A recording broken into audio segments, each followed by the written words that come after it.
Welcome everyone to the Carlisle Select Board meeting on December 7th. And let me just briefly review the agenda. So we'll begin with community input. Then I have a brief LEPC update to offer since Chief Fisher is not able to be with us tonight. And then we'll have a joint Finance Committee Select Board meeting at 7:15 to look at the initial draft of a FY23 budget, as well as determine a date for the town meeting next spring. Then following that, we will discuss the funding priorities for the ARPA committee. Following that, we'll have the presentation about the pickleball grant at 8:30. And the item about a new policy regarding the survivor's health insurance will go to our next meeting, because we need to prepare the actual language for that. Then at 9:15, we'll do the 2022 Abcc license renewal for Ferns Country Store. Town administrators report at 9:20, liaison reports at 9:30, and then approval of warrants at 9:40 with an adjournment at 9:45. So I'm going to ask first if there's anyone in person or on the Zoom call who would like to offer any comments during the community input time. And if you're on the Zoom link, you can either indicate by connecting to the chat and raise your hand, or you can simply, I guess the other option is they can raise their hands, right, Tim? And you'll see that. Yeah. Is there anybody indicating that they want to offer community input? Don't see anyone at the moment. Okay. Well, then I'm going to move on and give you a couple of bits of update from the LEPC meeting, which occurred yesterday morning. Carlisle continues to see some new cases, 8 new cases in the week leading up to Thanksgiving. They're not severe cases, but we do continue to see new cases every week. The Board of Health is actually considering trying to arrange for a clinic right here in Carlisle to be able to offer booster shots to anyone 18 years or older, and we will learn more about that as they continue the process with the state to see if that can happen. On December 13th is the next clinic in Concord, where those that received either their booster or children that received their first dose of the vaccine will be able to return and receive the follow-up dose. For the Council on Aging, I just quickly report that they are seeing lots and lots of requests for rides. Great participation in what they're now doing are all kind of drive-through events or Zoom events. The neighborhood response team is trying to provide support to the Afghani family that is living in town now. The Carlisle Public School has had some cases recently, and they continue to do their own contact tracing and continue to have pool testing, and also are continuing to follow the test and stay protocol, where if someone has been a contact, they can come to school, be tested, and if they're not positive, they can stay in school. And the fire department continues to offer free COVID testing, which is being used regularly. And just one pat on the back to our fire department. When they were in a District 14 meeting, there were a lot of questions about our ability to provide free COVID testing that is free to residents, and we're fairly unique in being able to do that, and that, of course, at the moment it's being covered by the FEMA money. And finally, the little bit of fun news coming up, December 11th, the fire department is going to do their, well, I don't know if it's annual, but it's been happening the last couple of years, which is a parade of the fire trucks that will go through town in the middle of the day on Saturday, December 11th, this coming Saturday. That concludes the LEPC report. So what time, is it 7:15 yet? It's pretty close. 7:11? And it's possible we won't have a quorum, but doesn't mean we can't have a conversation. Okay.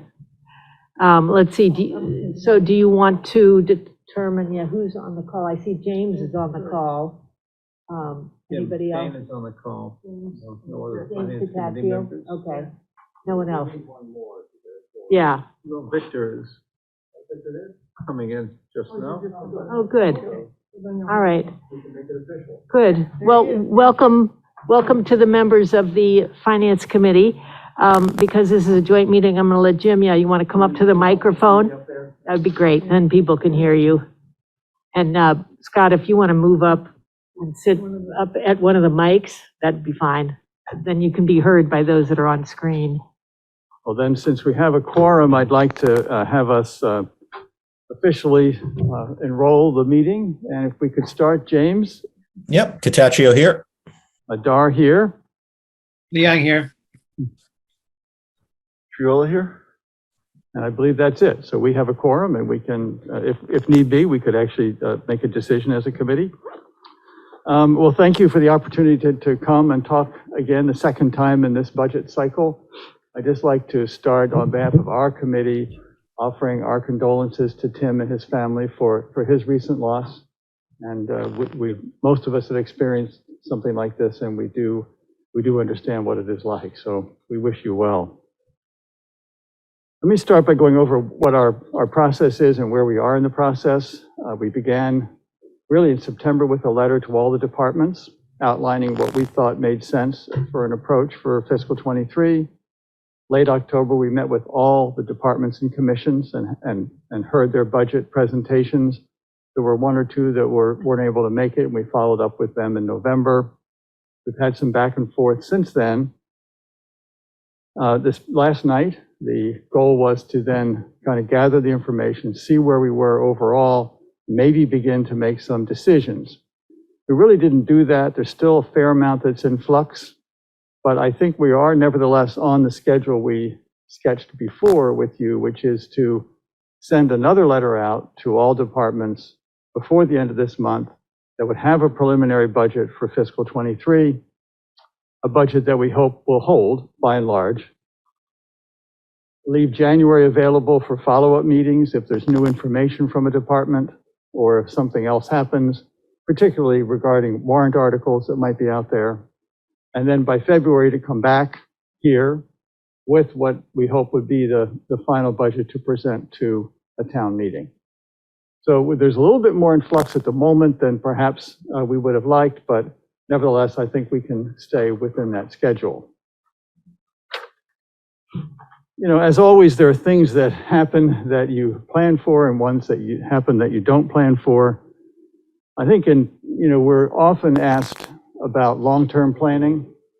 And, ideally we would have long-term planning in more than we do, but there are some things, and Scott in particular has helped to draw out the implications of this. I think our greatest concern, even less about fiscal 23 than the following fiscal years, are the way the school budgets may well distort the whole town's budget. And, we know, you all know that there's a negotiation underway with the Carlisle Teachers Association, and there's also, as a footnote, a negotiation starting with the Carlisle Police. The high school or the town of Concord schools just completed a negotiation with their teachers. Those contracts currently and in the future, drive substantial increases in our costs over time. The last 2 years we benefited because the enrollment share of Carlisle at the high school went down. And that gave us about $800,000 of relief over those 2 years. Now we're going into a period where it's going to be quite the opposite.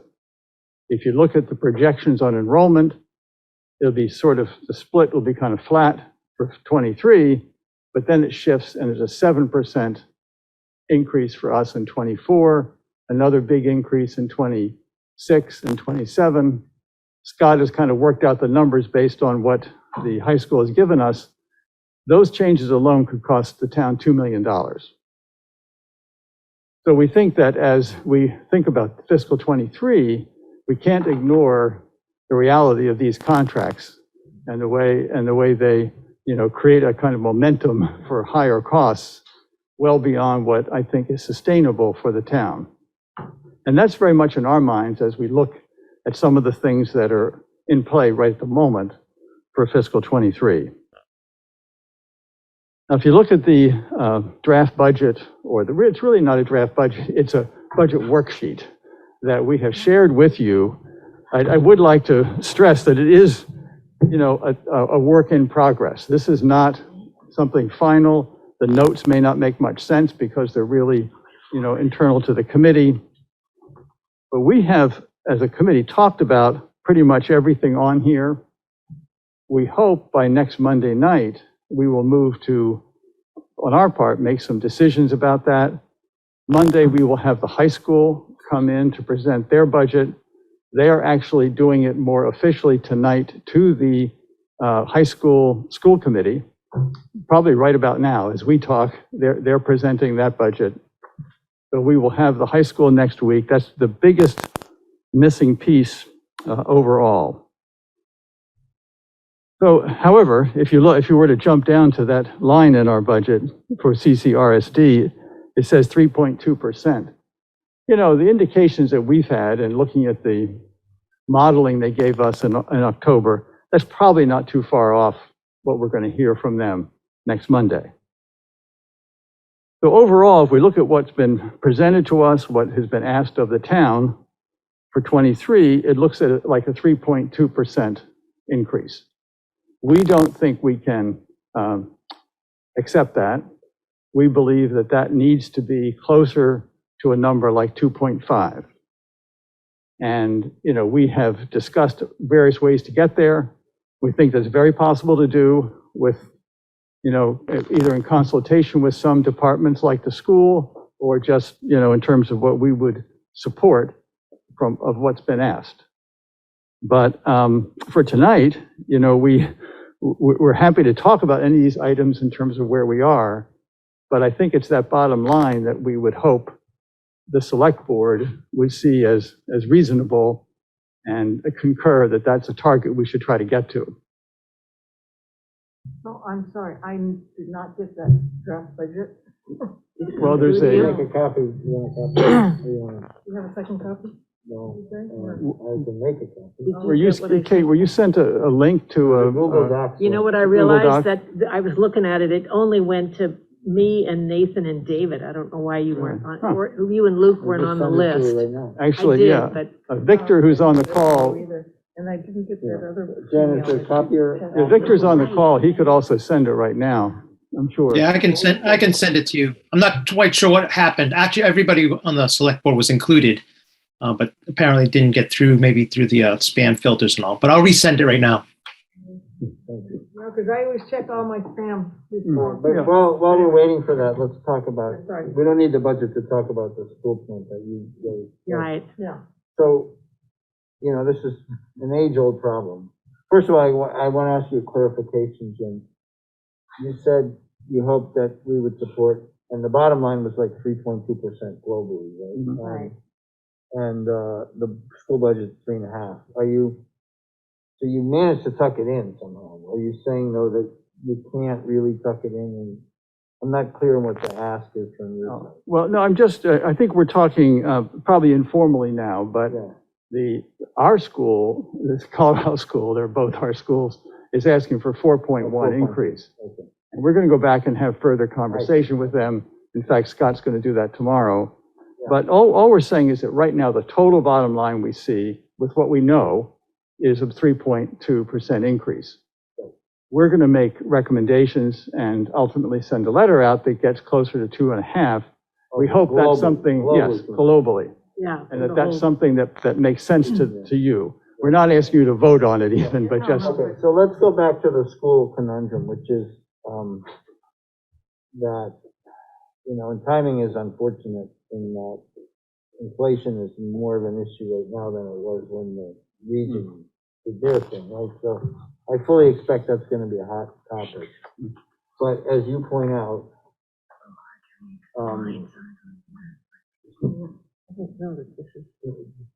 three-quarters at least of the expense, maybe closer to 85%, is just salaries that are contained in that collective bargaining agreement. So if one takes whatever that COLA ends up being, and on top of it, those who qualify for steps and lanes, I just never see that closing unless, and this is the unless, we go to larger class, we offer fewer specialties, larger class sizes, fewer pairs. I mean, the decisions to really bend that curve are difficult decisions. yes. And we had a conversation a few months ago, and I guess I really feel like the town is kind of at an inflection point where we have to decide if we're going to do schools above everything, then we have to start doing make-buy decisions and other trades on the non-school stuff, because and if we say, no, that's not really right, then I think we have to look hard at whether we really should have an independent school. I never really got there in my mind in all my years of school committee. I love the Carlisle school, but boy, we're really paying a lot for that. Well, and we know, our K to 8 teachers are the highest paid in the state out of well over 350 communities. The high school teachers are the highest paid in the state.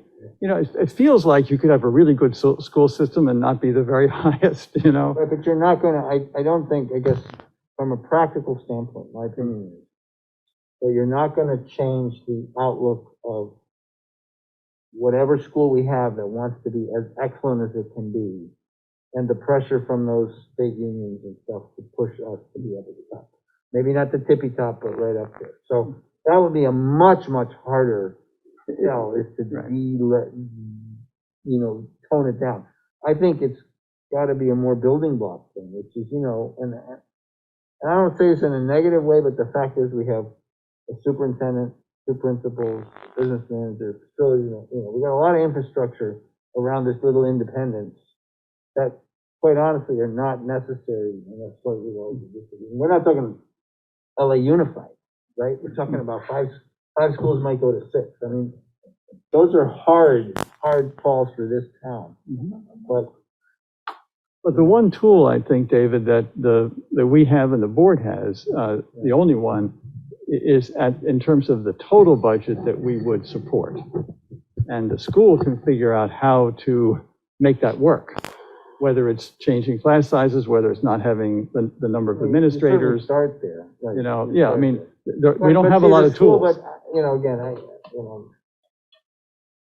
it's not the school's call. This is the issue, okay? The school's job and really the school committee's job is to make the most excellent school they can. And yeah, they have to, they're budget conscious. They are budget conscious. But, we had a dialogue when I was on FinCom and not on school board about a superintendent's union, and that sort of flamed out. But that's a light version of merging.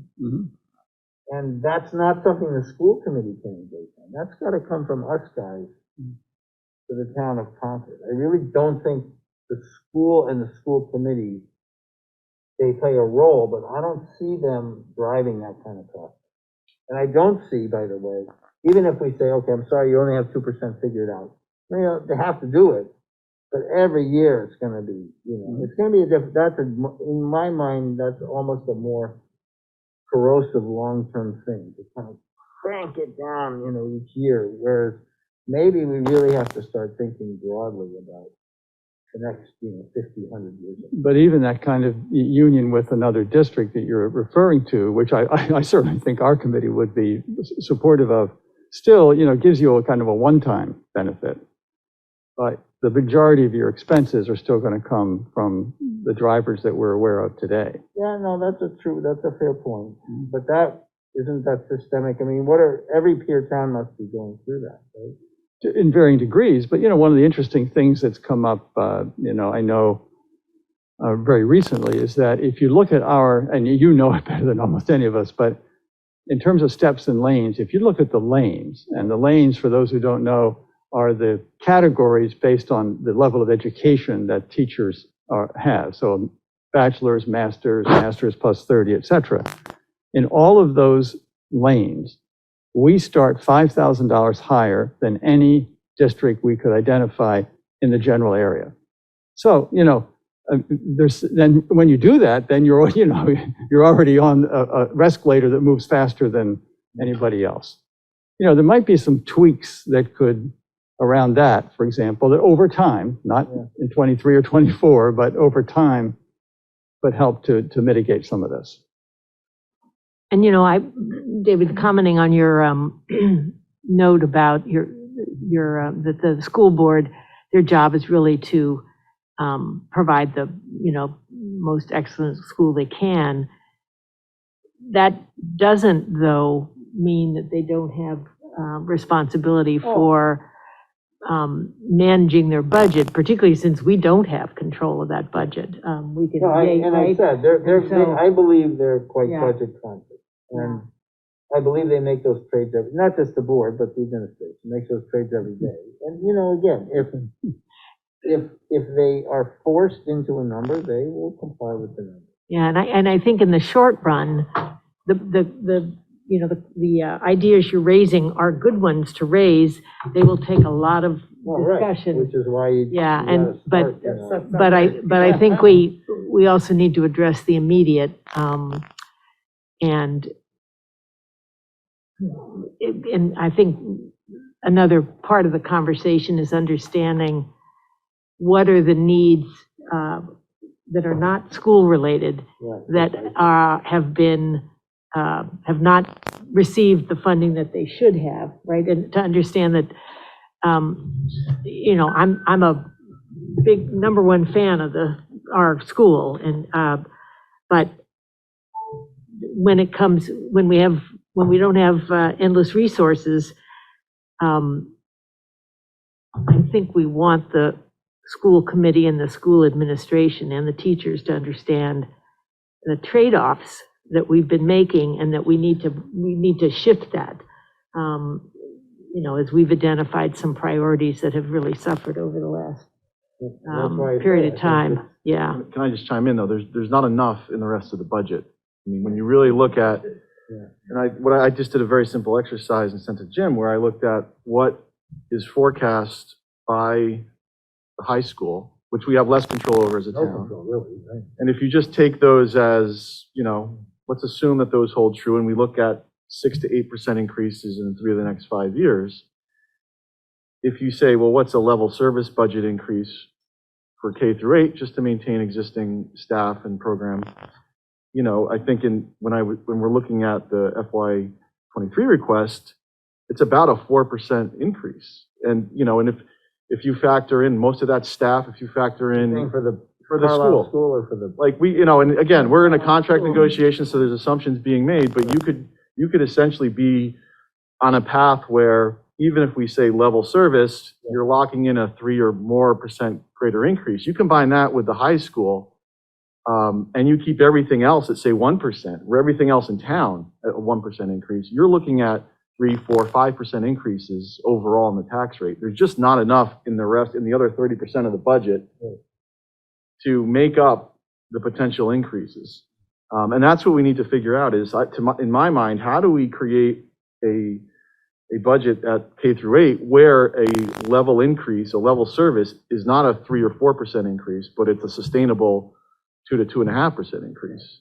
And we have to have that conversation now as we're looking at contract negotiations with the teacher. One of you guys is on that team, right? Jim is, but it's also, transportation, all these other things.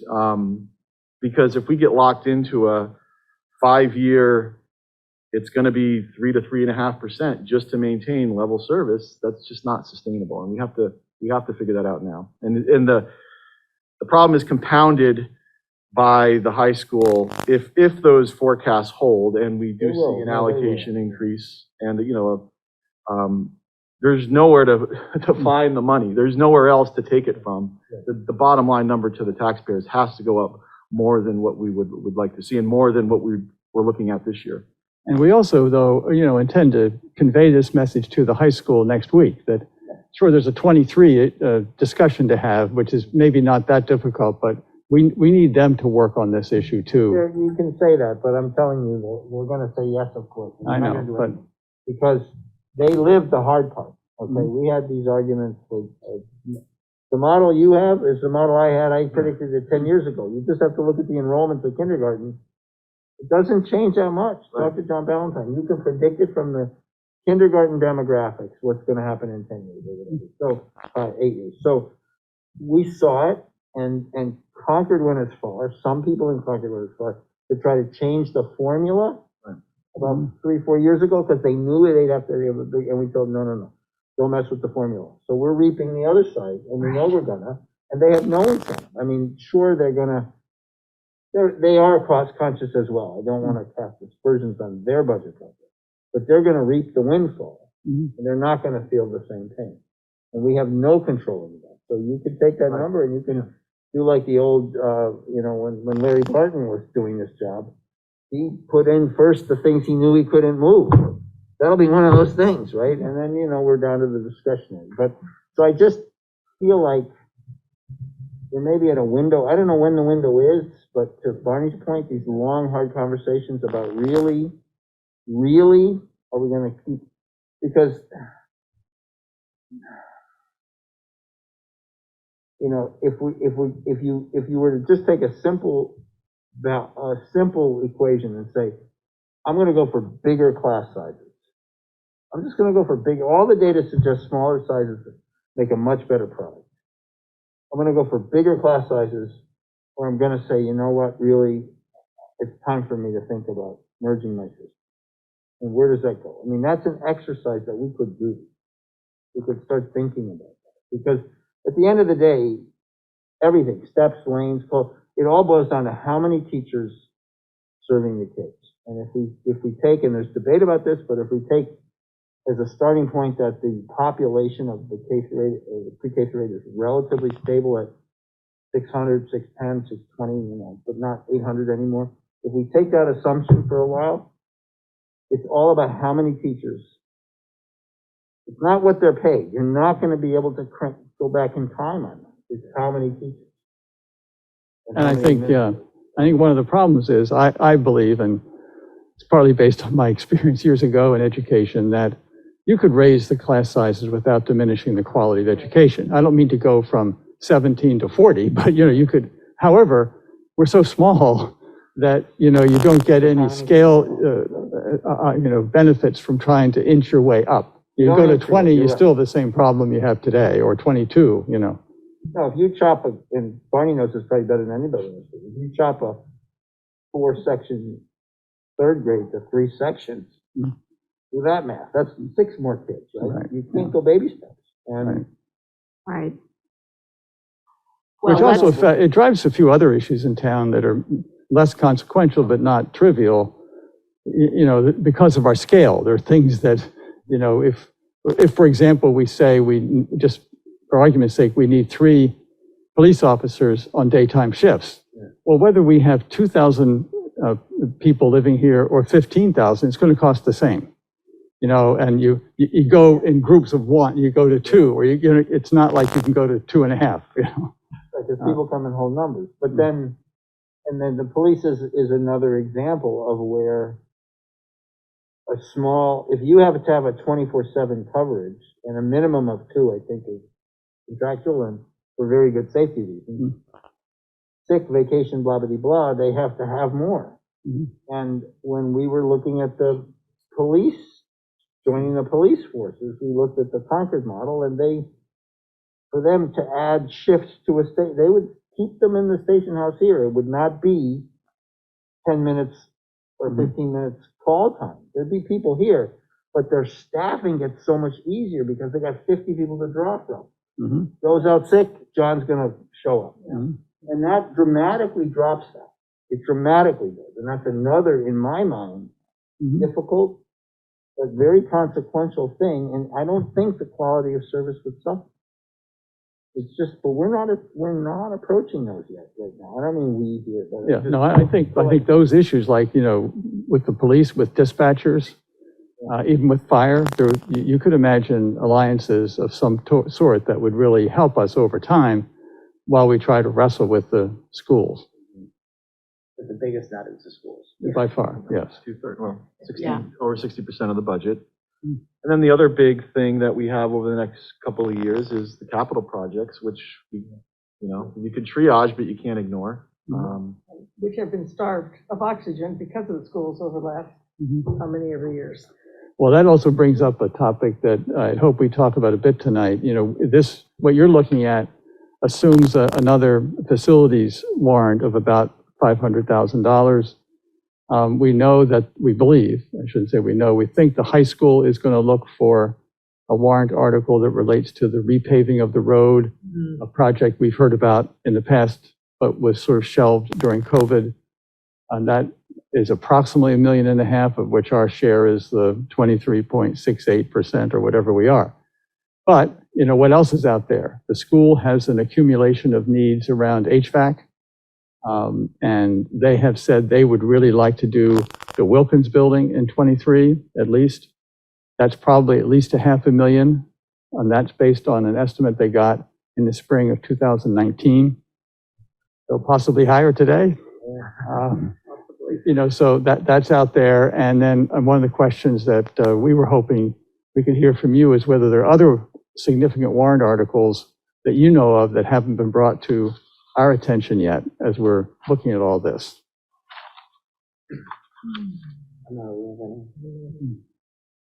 Well, in terms of money warrant articles, I was just trying to think about this earlier today. And Tim, I don't know if you already have some thoughts about what those might be from what you've heard from folks, but I see some warrant articles. I'm not sure how many of them actually have a dollar cost.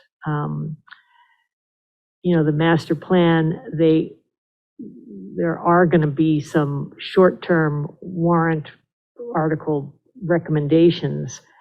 It's up to the planning board, to decide whether they want to move ahead with any of those. And, like one of the recommendations is to allocate staff time. Now, does that mean hiring a new person or adding it to an existing position, but to, kind of an energy sustainability person that could do more around both residential and municipal savings in terms of alternative forms of energy and, grant writing for that purpose, et cetera.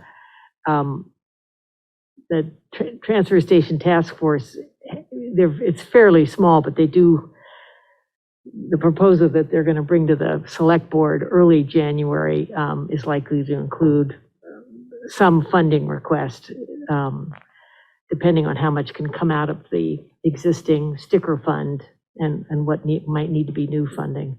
I don't know, Kate, if the Affordable Housing Trust has anything on the horizon. Not for one, they would go to CPA. Yeah, okay, If they went anywhere. yeah. Has the select board set a deadline for warrant articles? End of January is January. what our public, Once the date for the meeting has been set, we'll send a notice out to departments saying, please send your article requests in by the end of January, even if it's just the notion of what they're looking for. They don't need the final warrant language at that point, but we Right. need to know. Well, and we, they have plans, Well, well, Bigger than a red box? or is ballpark it, that yeah. and in our questionnaire, we asked them, that question about warrant articles, and the only other one beyond the facilities was the high school. And they are in the process right now of trying to refresh that estimate for the Wilkins building. And do we know if have they set their town meeting for next spring and whether You're it'll talking about come Concord? for Concord? It's May 1st. Okay, After. so it's likely to be after ours, yeah. Well, it starts May 1st, I don't know, it goes till Yeah, June, July, right, something like right. that, We, So just, if I could just, a quick question, I'm sorry I was late, but how do we get to the bottom of the answer of what we were talking about when I first came in here, you know, as far as the school increase in that percentage. And I mean, if we all get together in January and the town budget increase is 4%, I mean, that's kind of a non-starter, right? So how do we get to the answer as to like how big an increase can any one department have? And are we capping it and saying live within that, or? Well, we're hoping, Nathan, that we can put the overall bottom line increase at no more than 2.5%. And that in getting there. Townwide, not department by department, because in some, for example, there's no COLA in that for departments, but doesn't leave COLA out. It just doesn't look at that for a department. But at the same time, you know, we're starting a discussion, and Scott's starting it tomorrow with the school. We do want to talk to them about reducing their requested increase for next year. We think they will be fairly responsive within, you know, the constraints we were talking about earlier, and that we can gain some room from that, and look across the board at the extras, you know, additional staff that have been asked for. So not things that, you know, we're currently doing that require increases all by themselves. There's still equipment, capital equipment that needs to be purchased. And, you know, we think that for next year, the number probably will be a little lower than it was for this year, but we'll still be able to meet the critical needs that people have. So it's still a little of this, little of that, but we think we can get it down to that number. The longer term is the real concern. Yeah. Right, I mean, because, yeah, exactly, it's the longer term. You know, as we were saying, there's only so much the other budgets have, and if you're not including COLA in any of the departments, then it's not really looking at what the overall. Well, the COLA's in the bottom line. It's in the bottom line of the town, but not Yes. for the department. So if you're Right. looking at school or the police department, and, The school includes the COLA. oh, it does, Yeah, their own COLA, Okay. yeah. okay. And the police is up for negotiation right now, so that's a separate. Yeah. Right. I just worry that we're gonna get, you know, we're gonna see a budget that's just kind of a non-starter, and then, you know, I mean, I we think- can only offset it by free cash so often. I And think what Jim is saying is our guideline will be about a 2.5%. Our goal is to get the 2.5% to the town. And then we'll have discussions on that, but that's where we want to be. I think that's a good guideline. Yeah, and many think- departments will be flat, other than the eventual COLA. Another question to ask you folks, Right. but many departments will be flat, and others that won't be are really driven by contractual agreements, rather than by, you know, hey, It's 2.5% without COLA. With COLA. with COLA. With Okay, COLA. all right. Yeah. And so Well, that is something we've I made a think. provision that we hope it would be adequate. Yeah. The COLA's on top of your 2.5. No, No. we hope, No. David. So how do you, what does this number have to be, accommodate the COLA? So there's 2.3 or something?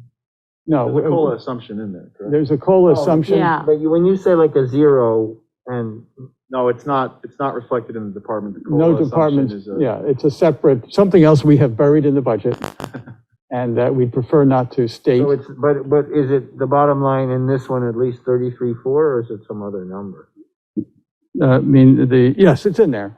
Total expenditure includes the Yes. 20, An the estimate COLA. we made, that Right. could be wrong about Right. what the COLA might No, I be, don't mean for schools. right? I mean for the other. Everybody else, yeah. Yes. So in the line item for the department, that number will not include COLA. Right. There's a COLA assumption, one COLA number that covers all departments that is in the budget in a separate line item that factors it into the bottom line, but it's not broken out by department yet. When we know the COLA, then it will be applied to the departments, which Right, takes some. but it's in Right. somewhere, it's in. Yeah, it's some in the line. bottom, yeah. Yes, Yeah. it is. It's in the money here. It's in the, yeah, down at the bottom. We I have, mean, Yeah. it's a little bit of a game, but, you know, Yeah. I mean, and typically, I Well, mean, total, like, well, okay. most years, what happens is we don't get that in time to distribute it to all the budgets before town meeting, so sometimes it has to be figured in later on, but it's in there. We would definitely plan to accommodate that in whatever is presented. Okay. Sorry to have derailed it, and sorry for being late. I like the 2.5 number. No, you Yeah, actually, and no, this is wanted good, to- Nathan, no problem. Yeah, and I wanted us as a select board to each, if we're in agreement as a group, that we would support that guidance letter Yeah, percentage. okay. Yep. Certainly no more, so certainly no higher. Yeah, No. yeah.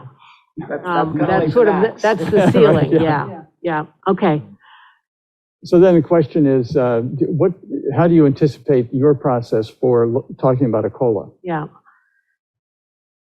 We haven't, how have we done that in the past, Well, in Tim? the past, you've asked the personnel board when they meet to Yeah. consider a COLA for the coming fiscal year. Last year, the board discussed getting away from a COLA as a percentage and moving to a more of a merit-based compensation system. I don't think we've done very much work on that. So Right, if we're going to ask for a COLA recommendation, we again ask personnel to make that recommendation to both FinCom and the select board. We usually, at a coordination meeting, sort of settle that out. But meanwhile, personnel committee's doing their work, are they analyzing? they have not No, begun. they haven't met in the past few months. Do you think we could do that by the end of December?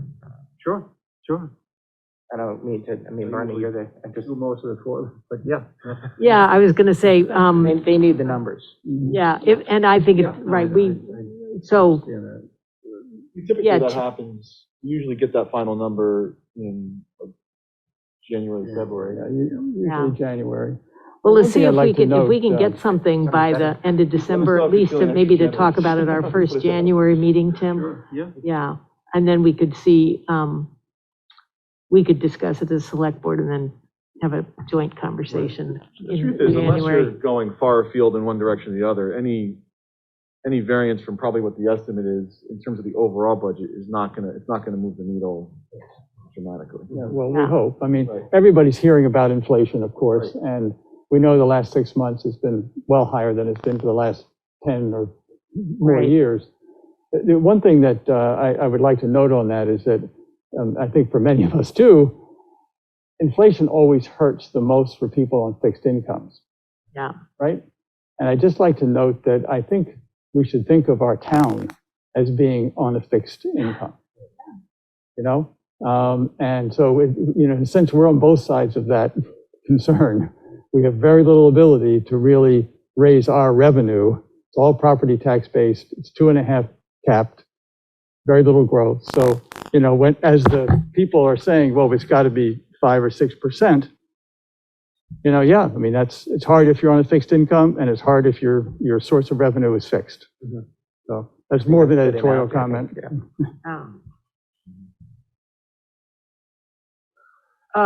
Well, I don't think Wayne is gonna make it tonight doesn't appear, to discuss the town meeting date. But should we go ahead and do that just while we have the finance committee here, at least come up with a proposed date that we can run by? He generally clears his schedule in Yeah. April. Um, And it has been the week after the April vacation in the past, on many times. Right. It's that week following. Really this year too, I think. Yeah, Patriots so if Day we, is the 18th of April. so April 18th is the school vacation week, Right. right? And so it would be and are we thinking it would be on a weeknight again, indoors? I think the plan Right. is to go for an indoor meeting if Yeah, possible. for especially in Monday April, the we 25th, wouldn't make any perhaps. sense, That's yeah, something that, right after 22nd. Easter. And when is Concord is May 2nd? and 20. First. The first, which is Starts the on- following Sunday, yeah. So you don't like, because we've gone to sort of weekend town meetings for a while. To go Well, back that was to- when we were also doing them outdoors, and we're not gonna do an December 6th, outdoor I meeting think. in April, right? Yeah, no, I agree with that, but I guess one reason I thought was more participation. Like it's hard for, Oh, to do a Parents weekend with little indoor kids. meeting, it could be indoor. I don't think indoor Yeah. and day of week are not correlated. I just no, think that- right, but just go indoors, but on a weekend. Yeah, I mean, that's a question. I guess Yeah. maybe, I don't know if governance task force is getting into that stuff, but you're trying to get more participation from, I mean, to be fair, and let's think it to the brother. If we're gonna be hard on the schools, we should not also make it hard for the school customers to make the meeting. Right? The group that makes the meeting no matter what is the group that you're talking about on fixed income. and they have, I don't wanna say they have an agenda, because everybody's generous, but they come from one perspective. The group that's most harmed by not being really easily able to participate is the group of children in the school who 7 to 10 is just not a non-starter for those people. So I think we should consider, you know, a weekend afternoon or something. in that case. I will say the weekends, as Those are bad as a too. parent with kids in sports, weekends are really Yeah, tough but too. then you make a choice. Then you make a choice. If I say to you, you know, you don't care enough about the issue you know is gonna be debated. Well, you have a choice from 7 to 10 at night as well. You kinda don't, right? I mean, that's. Well, they different. That's offer- different. They offer, yeah.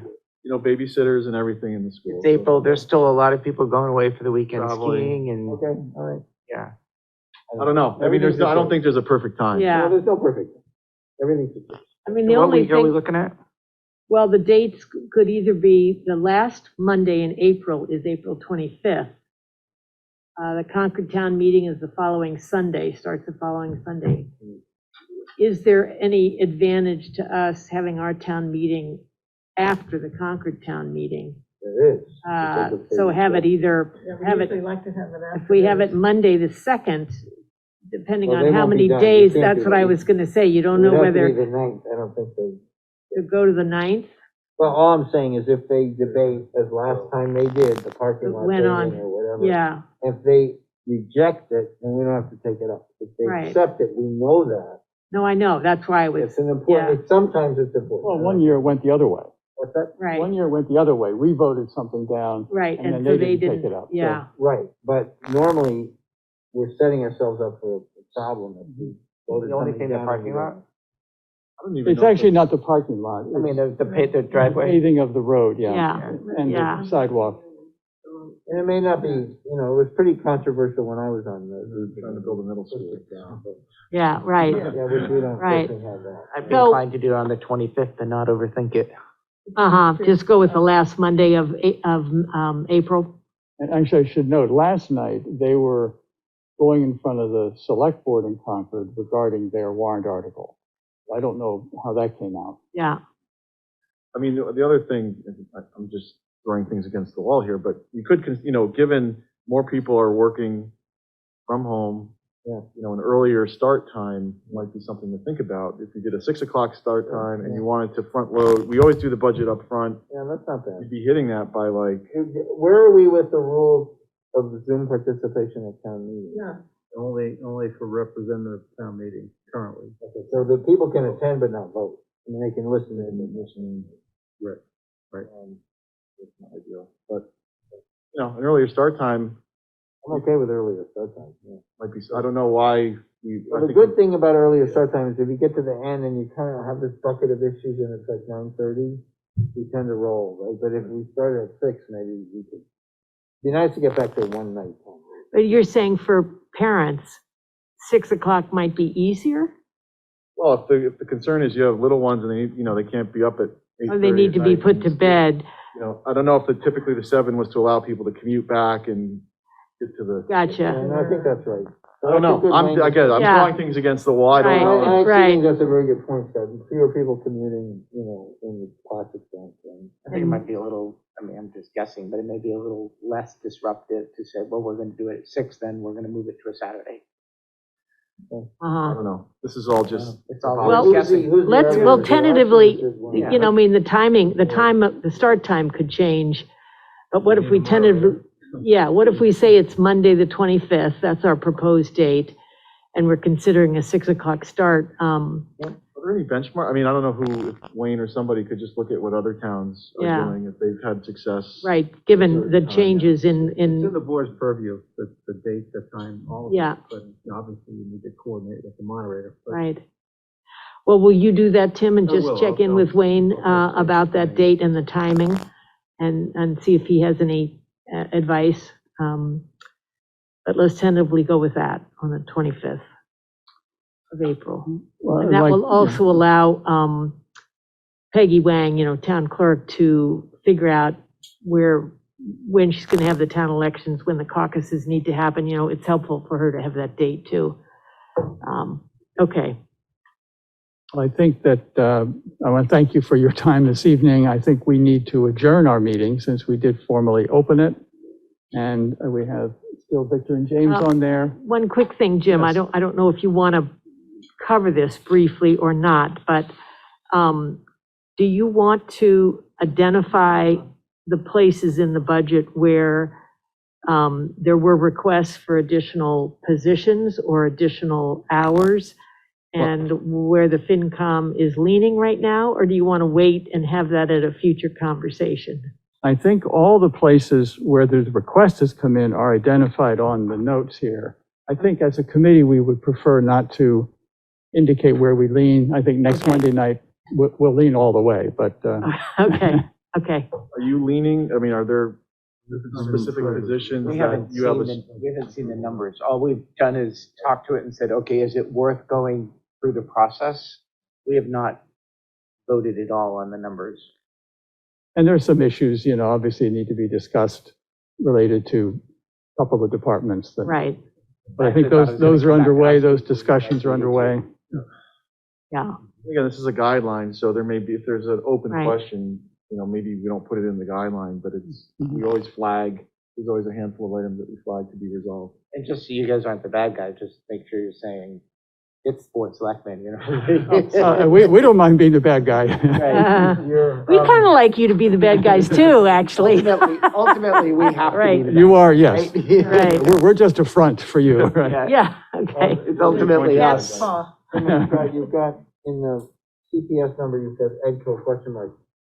Does the EDCO settlement have to be paid out of the operating side? No, right? Well, it has to be paid from the town, and, It's not in this, I mean, no, it's something, it has to be both. it's probably, David, I was able to go to a executive session of the school committee not long ago where they talked about EDCO.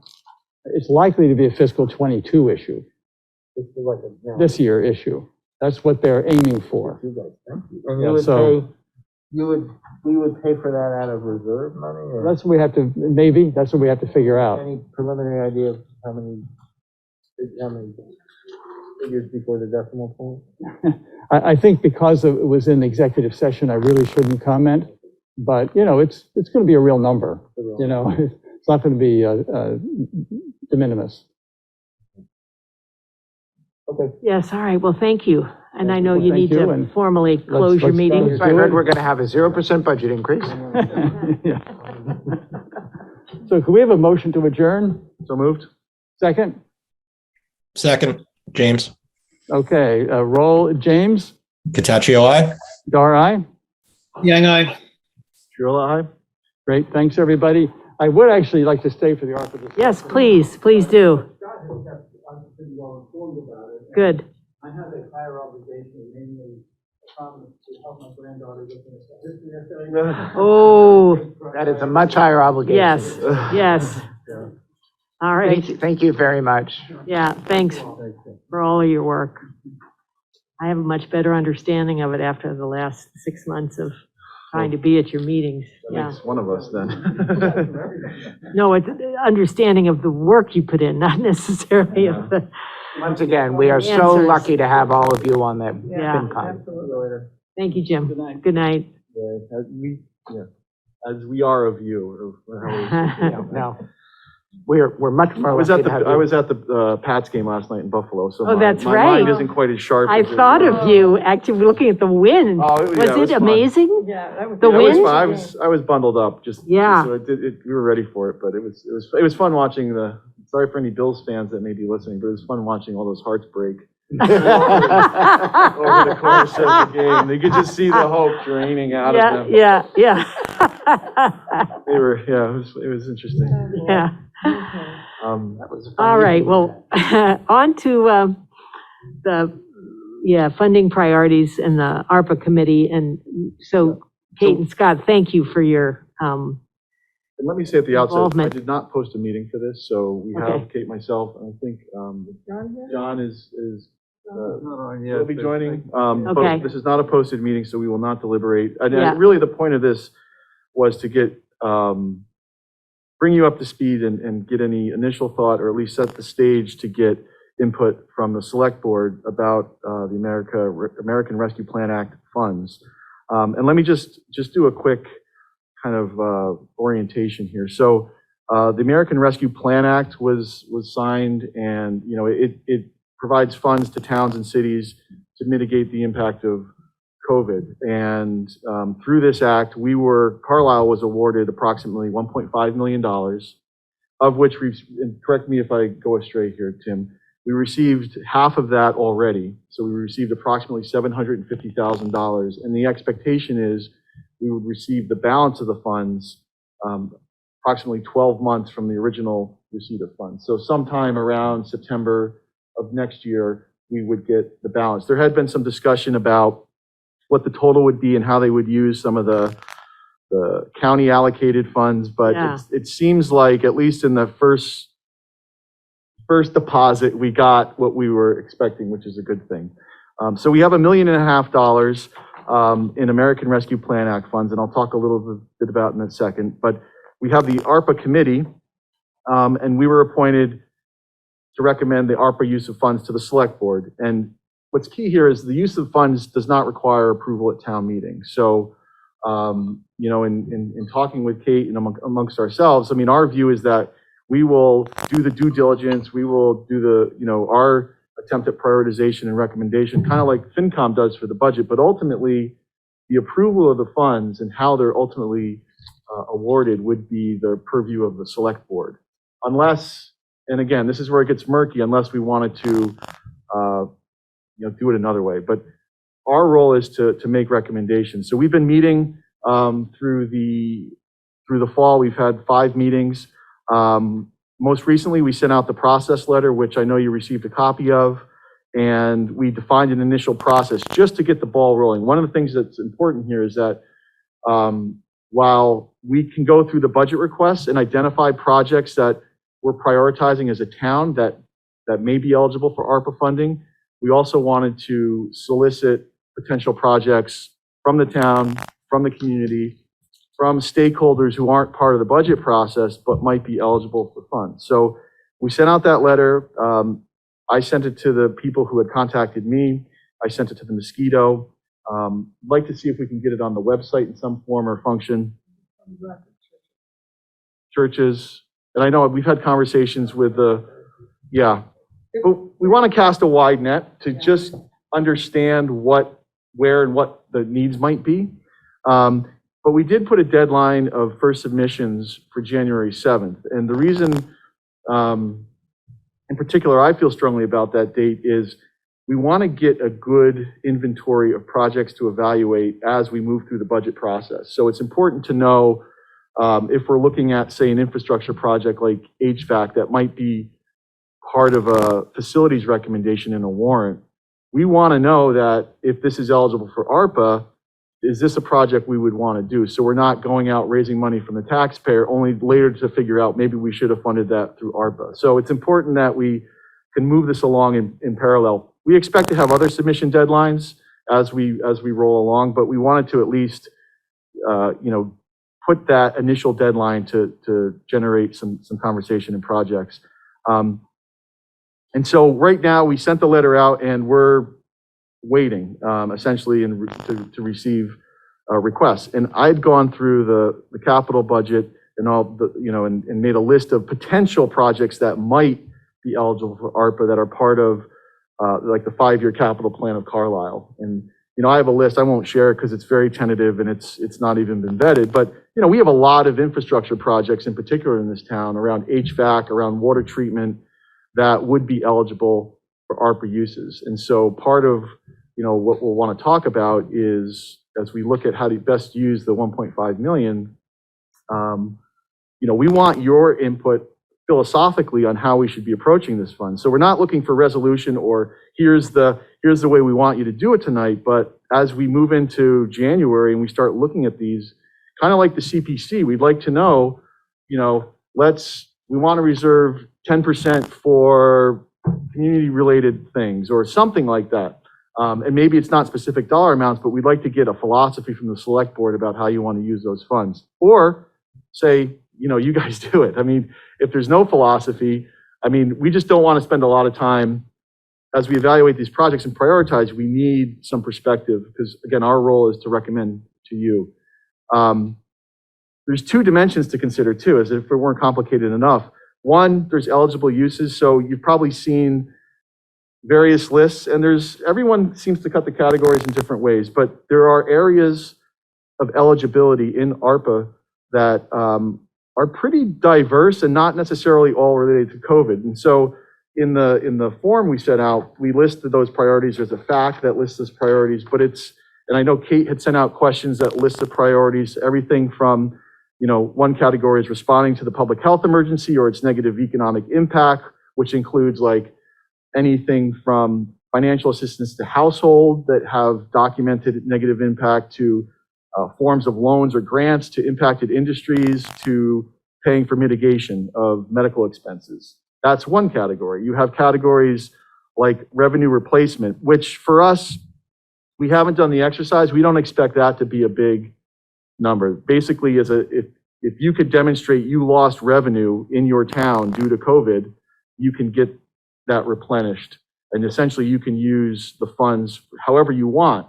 It's just revenue replenishment. In this town, maybe that's in the low 5 figures would be best guess. We're gonna do the exercise to calculate it, but we did not really see a revenue decrease.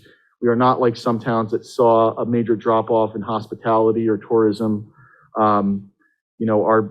Our residential tax collection, which is the bulk of our revenue, was pretty much not impacted. And when we look at it, maybe we'll find there was some impact, but that probably will not be a big category.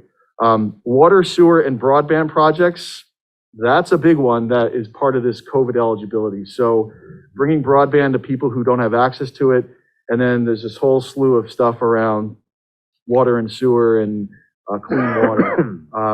We have a lot of things that would fall into the water, sewer, and then HVAC, which I'm not quite clear on which category HVAC. I think that might be under the COVID mitigation part, under a different category, but we have a lot under that in terms of known projects. And then there's premium pay to employees providing essential work during the public health agent emergency. So you can essentially retroactively go back and provide money for, I forget the time interval. And then finally, and one that I would like to get your perspective on, or at least support of, is assistance in the administration, basically administrative support. And that would cover consultants or an auditor that would assist us in vetting eligibility of a project and in compliance. There's a lot that's involved with this. You're responsible for your own. We get the money, and then basically it's not like they approve it and they give us the money. We get the money, but we have to basically police ourselves and ensure that we're compliant. The worst thing would be to have a project that you think is eligible, fund it, realize it's not, I don't even know what happens, but essentially you might have to go back and get money from it. And we don't want to do that. And we're a 3-person committee. We're not experts in municipal government or auditing. And pretty much it seems like every town is looking to get some support in terms of someone who knows this stuff and can basically be an auditor for this. We've been meeting, we've met with one firm, we're hoping to meet with some more. I don't have a cost estimate. The towns I've seen, like Acton, I think was allocating $20,000 for this. I'm hoping ours would be less. But one thing before we go too far down the road, it would be good to know, if we do want to secure that, we would have to come to the select board and basically get your authorization to do that. So is that something that you're amenable to in terms of? Can I ask a quick question? Oh.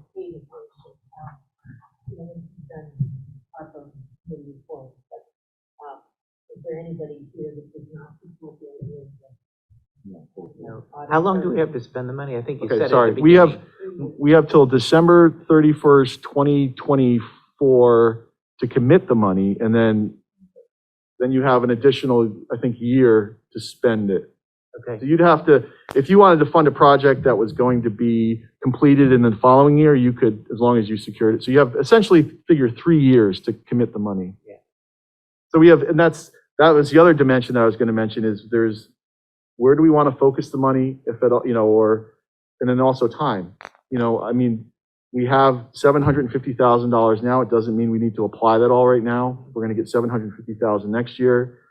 You don't want to leave the money sitting there. However, you don't want to miss an opportunity that might arise down the road. It's a moving target. So, some general thinking about how you would want to apply that is something we'd also be looking for. And again, it's not something we're looking for an answer for tonight, but as we start to get a project list, it's going to be important that it's something you're thinking about and can advise us on.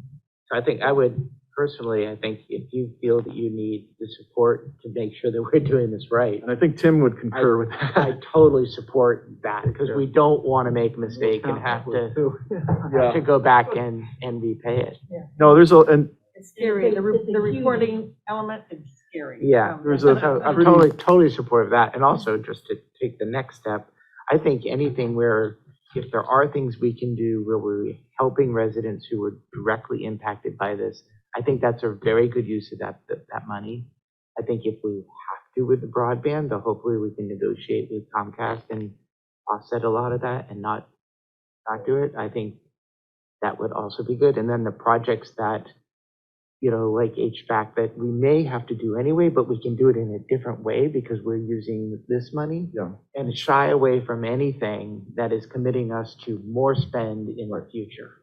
one-off projects, like Yeah. capital projects, right? Right, yeah. Not hiring staff, things like that. Yeah, and then the other variable is the state has recently approved monies and they will be funding. So we might have a project that we say, hey, this would be great for ARPA, but we also need to look at whether we can get the state first to fund it with their ARPA. So, and make sure this is all moving at a pace where we're not just sitting around for 3 years waiting for Right. answers. And we also don't want to spend the money just for the sake of spending the money, but what happens if we don't spend all the money? We give it back. Okay, I mean, Well, we don't get it in the first place, right? No, we're gonna get it. We'd have to We're give gonna it get back. it. Yeah, we got 750,000 that's sitting in an account. Yeah. I don't think we need to, I guess my own feeling is we shouldn't scramble to spend money for the sake of spending money. We should spend the money for the real things that we really need. But, I'm sure there's lots of. and I'm sure that we can find a really good place to find all the But money. it's one of the questions I have is, we have, as we were talking in the previous session about the budget, we have a lot of pressures on the budget and we can, philosophically, I'm sure we could use every dollar of ARPA to cover a capital project that we would otherwise be doing in the next 3 years, funded by the tax base. I'm not saying we should do that, but, figuring out how much you spend on known and necessary expenses versus coming up, if you, when funding comes available, suddenly all these ideas come in and, you can spend it on stuff that's known and we have to do, or you can spend some on stuff that is opportunistic to help people like we wouldn't out of a budget process have a program to help families that were impacted. We have that opportunity here. What's the balance, right? Because the one is helping all of our taxpayers in a smaller way, and another is a very targeted, and some of this just may come out of the projects themselves and how valuable they are. But that's the other balancing act of how do we want to apportion this. My sense in looking at what other towns are doing is there will be some targeted opportunities to help people in the community in a meaningful way. In dollar amounts, it's probably not going to be the majority of the $1.5 million. But I think as a committee, we're committed to spending a lot of time, and it would probably be easier just to say, well, let's just do HVAC with ARPA from a paperwork and reporting standpoint. But I know John has been a really good add to the committee in terms of representing citizens. But I think most of our work will be around figuring out what are those other things, whether it's helping, a community program that, wasn't able to do its activities over the last year and they're on hard times, and maybe it's a grant or something like that. There'll be a lot of that work. So, I looked at the suggested questions, that you provided in the packet, and which I thought was very helpful. And of the 7 or 6 areas that you listed, you know, I think one of them that I think we can take off the list is the premium pay section, because we already know from town council that that is very problematic for us to try to do here. And it, you know, it doesn't allow for people to work remotely. That doesn't qualify. And town council also raised some other concerns about it. And, I don't know if everybody on the board has a chance to look at what town council said about that, but I think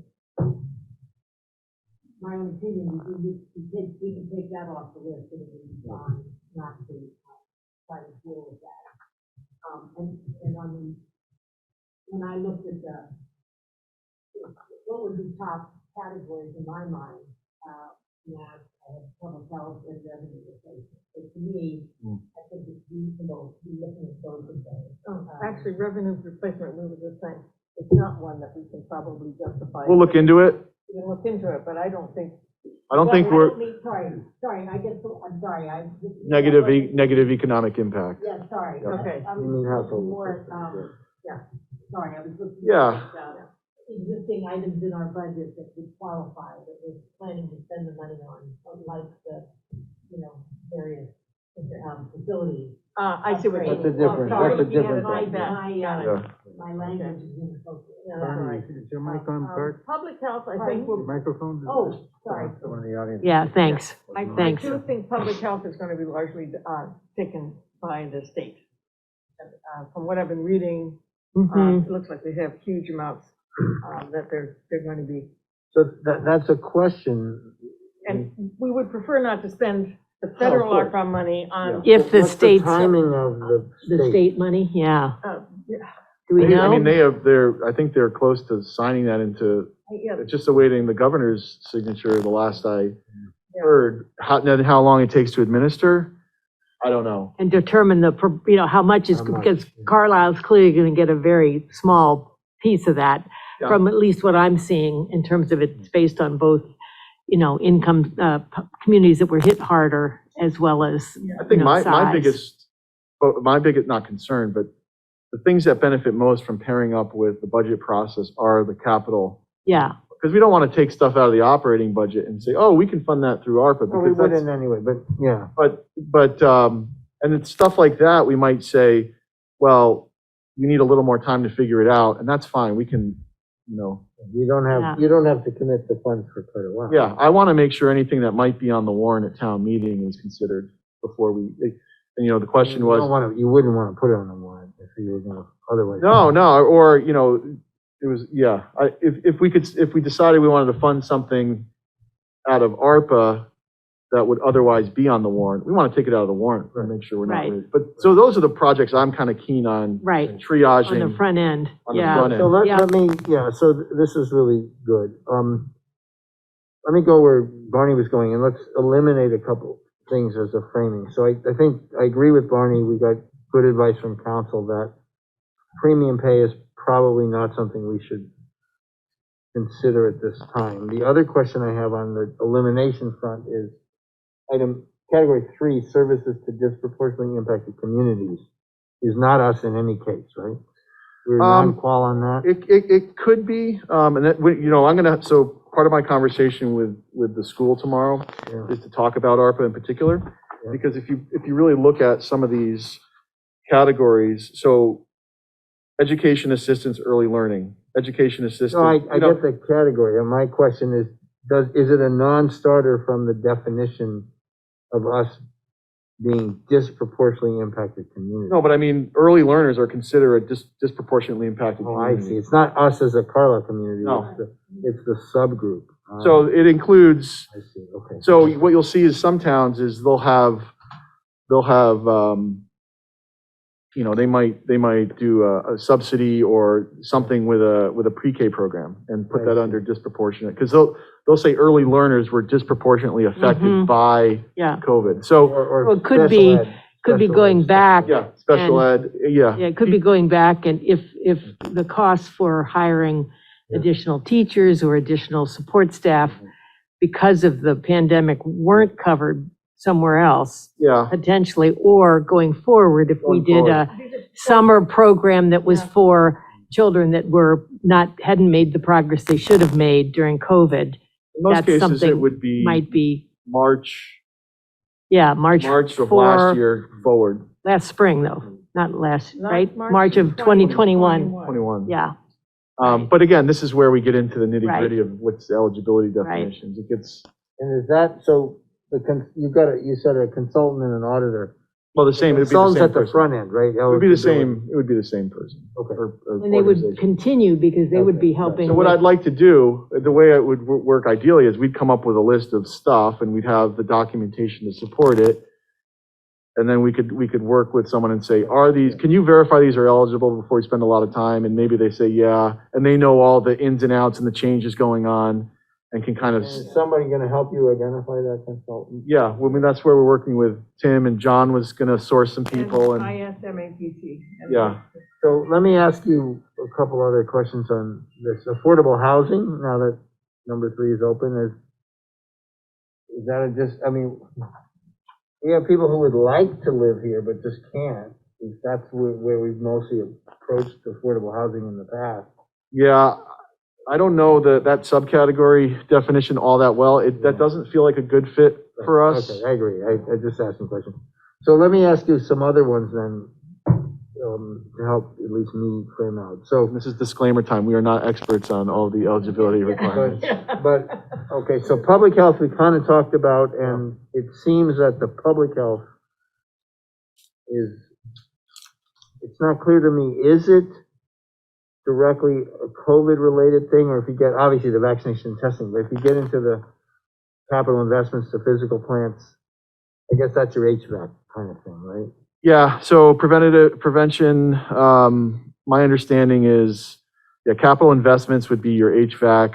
You have things like mental health services, substance abuse services, other public. So my understanding is you could have a program that isn't specifically COVID, but it's something that's been Ventilation. aggravated by COVID, mental health, substance So abuse. mental health, Right. right? So that would Yeah, be. sure. okay, good. Right. So then we covered number 2, so I'm gonna skip that. We did have a homeless person during the crisis, I don't know. Well, Right, actually, yeah, no, I Right. didn't mean, I meant we did number 3. Number 2, so yes, that's a question. This is a very big catch-all, by the way, and especially when you look at what's number 2? negative economic impacts. Right, yeah. right. So you have aid to tourism, travel, and or hospitality is a very popular Yeah. category. Yeah. Well, Again, in town. Well, we for did instance, have you could- household assi- We did have food programs, we didn't run them ourselves, but we had. But the neighborhood, people- yeah, or the, But that's the question, does it have to be backwards looking like you did have? no, that? no, no, No, no. but I'm just saying that, since we did have them, we know we have a need for them. We know we have a need, so that was Well, really. let me give you an example. Yeah. So Sylvia sent me an email, I'm the CONSCOM liaison, and she mentioned in there, we might need to buy some new trail signs, like $5,000 or something. Like, where would that go on the budget? Is it a warrant? I'm like, well, it's not a warrant. I don't know. Let's look at that. And then that might be the type of thing that might be eligible for ARPA funds, because if it's trails used by people out of town, it's a pretty liberal definition of tourism. But if we wanted to do something to improve the trails, that you could probably put under tourism. I'm going in a slightly different direction, I'm going the way where Kate's going. We know there's sort of an ill-defined need for some people here who are economically hurting and are generally in this community too proud to raise their hand. I think what we would have to do is, this is where we would need the consultant to say, this is what we want to achieve, how do we get there? Right. So one of the categories that somebody mentioned, posting in the churches, which I think is a great idea, but do we run crosswise if we were to say fund a church, say FRS, which generally is much more in touch with those needs than we are? You can aid nonprofit organizations, and I'm assuming That churches. include, and, okay. The challenge with that is, we're responsible. This came up, we were contacted by the Carlisle Cultural Council, and, they were looking into ARPA funds, for the various groups they support, right? Like the opera, and, these are things that are impacted. Yeah. And, the challenge for us, if if we were to give money to like a nonprofit who then gives the money to people, we are responsible for all of the tracking and compliance. And there's extra compliance to make sure every dollar is spent on an eligible use. So we would have to monitor the nonprofit, make sure they're complying. Those things, if the opportunity is good enough, we should do it, but there is an overhead out problem that We happens need with some of to- these. Right, but I guess I wouldn't, my advice is not to get too tangled up in the mechanics, because we have a bunch of smart people, and A, we can do that, it's not a huge scale, and B, at least my experience with FRS, because that's the church I'm affiliated with, but I'm sure it's the same for the other churches. They have a pretty good, But we might be in able to place just already, give right? the aid directly to, it might be easier for us to just give the aid Directly to directly. the I understand, organization. but I think the point Right. here was the gathering point. Yeah. The place people trust. When people who need it see your form, some might be intimidated. Yeah, well, Too this is sort not of- meant for an individual. No, I understand. So, but Right. it's a good idea, in my opinion. It goes along with what Nathan was saying. I think if we were to leverage the social organization, COA, church, whatever. So I was gonna talk to, Carlisle Public School has, They know who's on a free and reduced Right, lunch. exactly, and let them be the aggregators. Yeah. Okay. So I just want to give you my last question, and then I'll leave it. Thank you. Provision of government services and transfers to other units of government and transfers to non-entitled units, which were you looking at? 6 and 7. Okay, so the revenue replacement is just, by their formula, if by their calculation, if we said Carlisle lost $60,000 in revenue due to COVID, we could basically take $60,000 out of it and put it into our operating budget. And we it wouldn't have to be, it doesn't matter how we spend it. Yeah. We could tap that amount to augment our tax base. You know, there's no carrot. to that No. one. What does the carrot mean? Reporting. Yeah, Oh, So- extra reporting. Some communities that, again, lost a lot of money, their first step is to say, well, how much can we just take out and just use without any, We didn't really use. no, we'll do the exercise, but I'm guessing it's maybe in the high teens of thousands in the scope of $1.5 million. It may not even I be. had my finger on it the entire, all last year. Yeah. I kept- What about the Yeah. transfer? Oh, 737. administration, transfers to other, this is mostly around, so I don't know what that is. This is really, administrative is really intended for what we're talking about of getting someone to help us do Right, this. I got that point. Yeah. That might be intended for cities or other, if you're not a town and you're another thing, I don't know. I'm wondering if it's the David, state I'm going to to ask you us, to right? pause for a Yeah, minute, okay. only I'm looking at the time. Yeah. And I want to make sure that Nathan, if you have anything you want to add to this before we need to end this part of our agenda. I gave my preference summary at the beginning. You've Yeah, thank you for had your giving me another opportunity. And Kate, opportunity. did you want to add No, anything? I'm. I know you're on the I'm up to committee, my so, eyeballs in this thing. all right. And Thank you. John, I know I think, is he on the? I think there's a John on the call. Yeah. John, I don't know if you want to add anything to what Scott has shared with us. We certainly appreciate your service as well as Scott and Kate's on this committee. Well, you're maybe muted, John. Okay, hi. There you go. All right, hi. Anyway, my only, I think Scott is giving you a very good rundown from my understanding and perspective of everything. So I'm on board with a lot of what he said, and as he suggested, my commitment is a bit more on the social side of things versus, the budgets and so forth. So it has been a bit of a challenge, but I think we're going to get more replies as time goes on. I don't know how, from my brief discussions with some people, I think they're aware of what's on offer. And they're going through the motions now of trying to figure out exactly how to apply for the monies, the grants. And I'm hoping that we'll see, Council of Aging in particular, that's what I've been discussing with. And they have, interestingly enough, one of the things that they're thinking about, which was a bit contrary, I don't know if it's contrary to what you were suggesting on the premium pay. They have salaried people, not salaried, they have people who work who drivers, who are Carlisle residents mostly, who have been very negatively impacted, who need this money because it's their on top of Social Security, it's what's helping them pay the bills, and they've been Right. negatively impacted. And so I think she is going to, Mr. Ingersoll is going to apply for some kind of enhancement on their pay. Yeah, that makes But sense. that's the only thing that I can add to this discussion, I think, at this point in time. Okay, And I think John made a good point in his conversations. So anyone listening out there, I think, some people are, well, I'm not sure, I don't have all my T's crossed and my I's dotted, so I'm going to wait. No, I mean, the point of the little form, and it's not overly in-depth, we really want to surface stuff. So if people have an idea and it's not all thought through, we'd rather hear about it. And we have time to figure it out later. But our goal as a committee right now is just to surface as much of the need so that we can prioritize, because we don't want to do a bunch of projects only to find out in 16 months there was this golden opportunity that we didn't see. So where do people find the form and where do they send it? That's a good question. so you said So they sent earlier, it to we me. need to get posted something on our town website. Yeah, right? so it was distributed Yeah. to all the things, all the town boards, all that. My email is on there, so people send the form to me, striola@gmail.com. And, if they need a form, they can contact me. I sent it to the Mosquito, hoping that they could put the information out there. Is she on?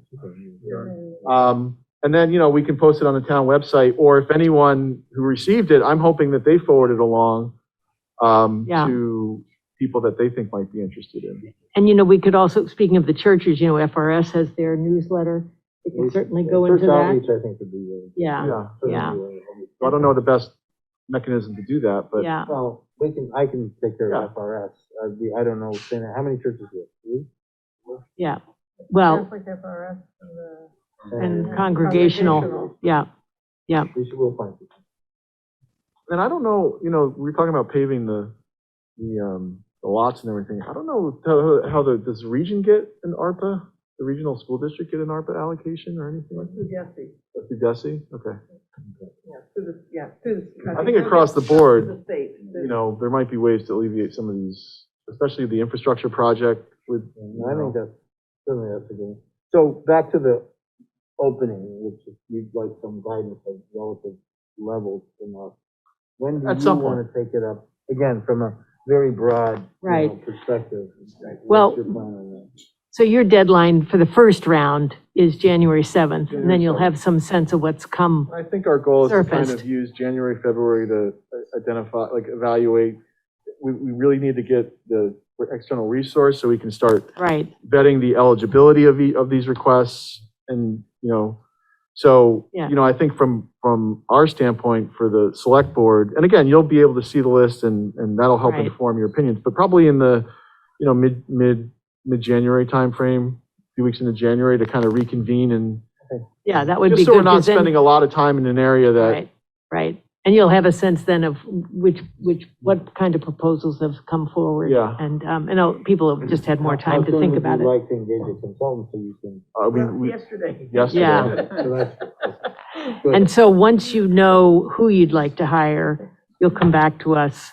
I presume the process would be, Approval? you'd have to, I don't, Yeah. it's just like, I don't even quite know So how. we're it ready, works. we're ready to do we have to that approve it? whenever you, You would need approval for the authorization of the ARPA funds to Right. engage the consultant, right? yeah, Yeah. yeah. So- Because we, the select board, all of their work is to present proposals to What us do we- for funding. We have to vote Not trying on, to fast track something, but what do we need to know in order to approve that? Can we approve it now? No. No?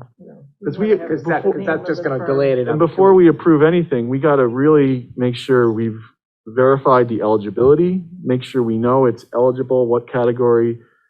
And, I think we all want an external resource to do that eligibility certification versus us. I think Nathan meant, what do we need just to approve the Oh, I think you would auditor? need the actual, we need a We need a proposal. contract, yeah, yeah. Okay. So as soon as you Don't wanna have slow it that, down. yeah, Oh, no, I mean, as soon as we have, we'll get on and Tim's, very involved in that process. So as soon as we Right. have something, we will get on your agenda. okay. we should call this part of the agenda to a close, but really appreciate Thank you, guys, the appreciate it. presentation and good food for thought, and Get the word out, you know? yeah, yep. Thank you. We will follow up. John. Mm, Thank you, John. Thank you. Bye. All right.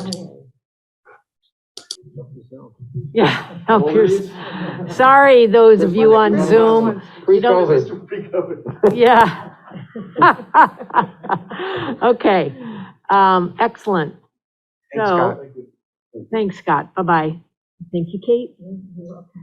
All right, so, I see that Drew is here, Drew McMorrow, the chair of the, come on up to You either don't have the, to shout probably or the stand. chair works best for you, and then people can hear you too that are on the Zoom call. So this is Drew McMorrow, who's the chair of the Recreation Commission, and we're looking forward to hearing more about the pickleball grant. And you guys have a presentation that was in your packet, right? Yeah, Follow along with that. You wanna but put it I on think the we're screen? gonna, we want to try to, There's not a lot of visuals on it, but there's a few. Yeah, I think. well, we it's should just do it. easier for people that are on the Zoom call to be able to see it rather than trying to hear everything we say, I have yeah. a presentation piece that, I'll try and dialogue. Okay, So this is an update on what we had talked about before. all right, so there, yep, you're all set, okay. And, just skip ahead to the three. So updates since our last meeting, the feedback from inviting the public into the process and having public hearings on it, since we last spoke, is, we've learned that there's a strong desire for a town meeting vote to approve the project. That there's a strong consensus that the proposal really needs to incorporate a solution to the community center in the same area, and a desire for more transparency about the donor. And so we've adapted the proposal accordingly. We worked with the donor. Can you just pull the mic closer to you? Oh, sorry. Yep. Is it on? Is it green? Needs to be green, Yeah, there you we go. go. Sorry. That would help. Okay. Sorry to interrupt you. Hopefully I could be heard on the other mics already. So we've made changes to the grant agreement. We've made changes to the whole site planning process associated with this. We've engaged in some deeper planning about the community center, which I will go into here. We've encouraged the donor to come forward, and they did. They made they did a good interview with the mosquito and made themselves very well known in this process. So on page 4, the changes to the grant agreement now incorporate a town meeting vote as a contingency for the project. If you've got the grant agreement, that comes in the form of the town authorizing a enterprise fund to manage the pickleball facility. The donor has pledged a grant to a future community center of $250,000. So they've been very generous to up their contribution to the town to make this possible. Our grant agreement now expands the site planning guidelines beyond the contours of Mosley and into Lower Banta, and I'll spend some time talking about that in the site planning process. And then, adding the town meeting vote into the contingencies. And I think this is important for all of you because of the sort of the key first step. The select board would authorize the signing of the grant agreement.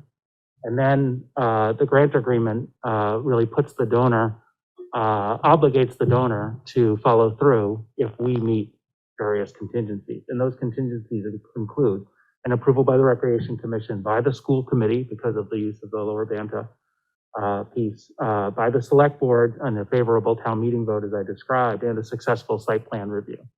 So although the authorization of the grant agreement doesn't put this project determinedly on course, it just obligates the donor to fulfill their obligations if we fulfill ours. But we have several steps where we could decide not to move forward. Onto page 5, Tim. When I talk about the site planning and incorporating the planning for a community center and expanding the area, I just want to be clear a little bit about what I mean by Lower Banta. I've drawn some rough lines here. It's an area that incorporates the current Little League field and also a bit of the woods in there. And it's an area that I actually do not know specifically the acreage of, but I estimate it somewhere between like 7 and 9 acres, sort of depending upon where the Total box. You're not actually going into the cemetery, right? That line, according to my maps, that line doesn't go into the cemetery's land. The cemetery may already have encroached on Banta. So Oh, I think that the Okay. the I think engineering, there's already graves there, so. yeah, an engineering review needs to deal Yeah. with that a bit. But there is certainly land on that side of the roadway, and it, probably in a future planning project, so if the roadway were shifted a little bit, that might be, toward the cemetery, that might be the best way to maximize the available land. Yeah, I think there are graves there already, so we'll have to take a closer look. Maybe as this is Yeah. done. So in terms of using the lower Banta area, I would point out that the 2019 community center, okay. Oh, We're I'm good. sorry. Yep. Okay.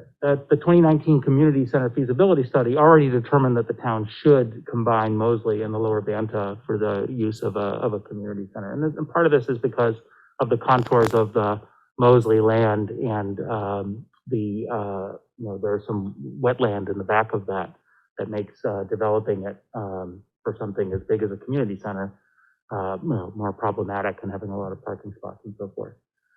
But enlarging the site planning scope will make siting both a pickleball and a community center much easier.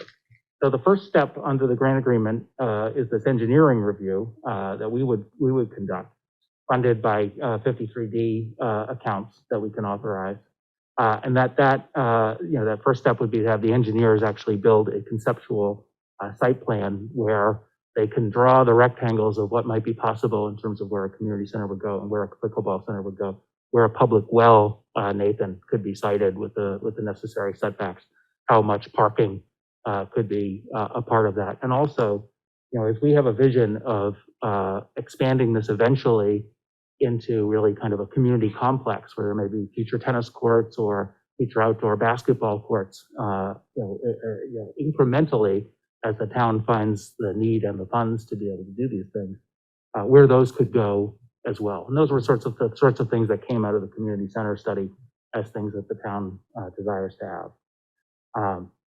So that's the sort of the site planning. I do want to say a little bit about this land because I think there have been circulated a lot of proposals over time about the use of this land, other uses for this land. At various times it was proposed for affordable housing. That fire or public safety buildings have been speculated as going there. I understand completely that the town does not have as much land as it needs for all of its municipal planning purposes. But, I will advance the argument that this is the most compatible use of recreation is the most compatible use of that land with school property, really. The potential for a future school on Upper Banta, really should suggest that recreation belongs in this space. I think it does kind of, puts the dominoes in motion, right? If you know that this land is going to be used for recreation, then you'll be shopping for land for other municipal purposes. You'll know what those are.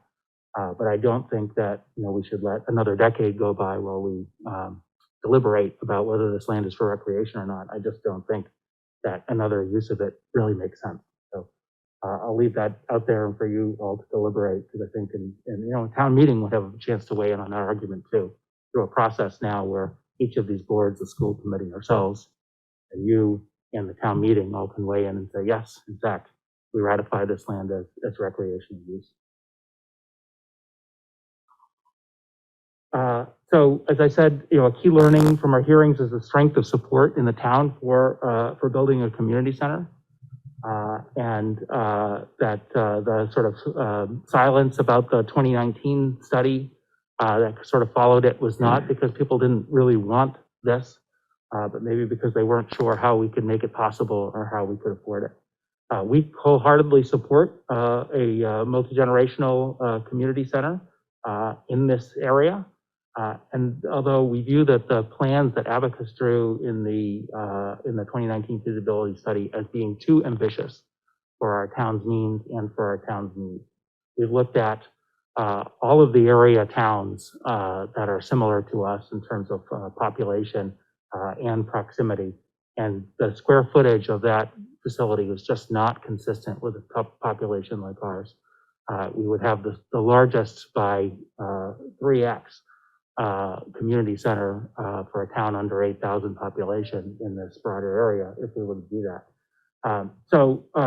We have talked to the Council on Aging about that and found them very amenable to resizing that proposal. I will be presenting to them at their next meeting on December 14th about this. And I think that a more modest sized building of 10,000 square feet can really fit what the town needs and desperately needs. I would mention again that the senior community really does not have resources in this town.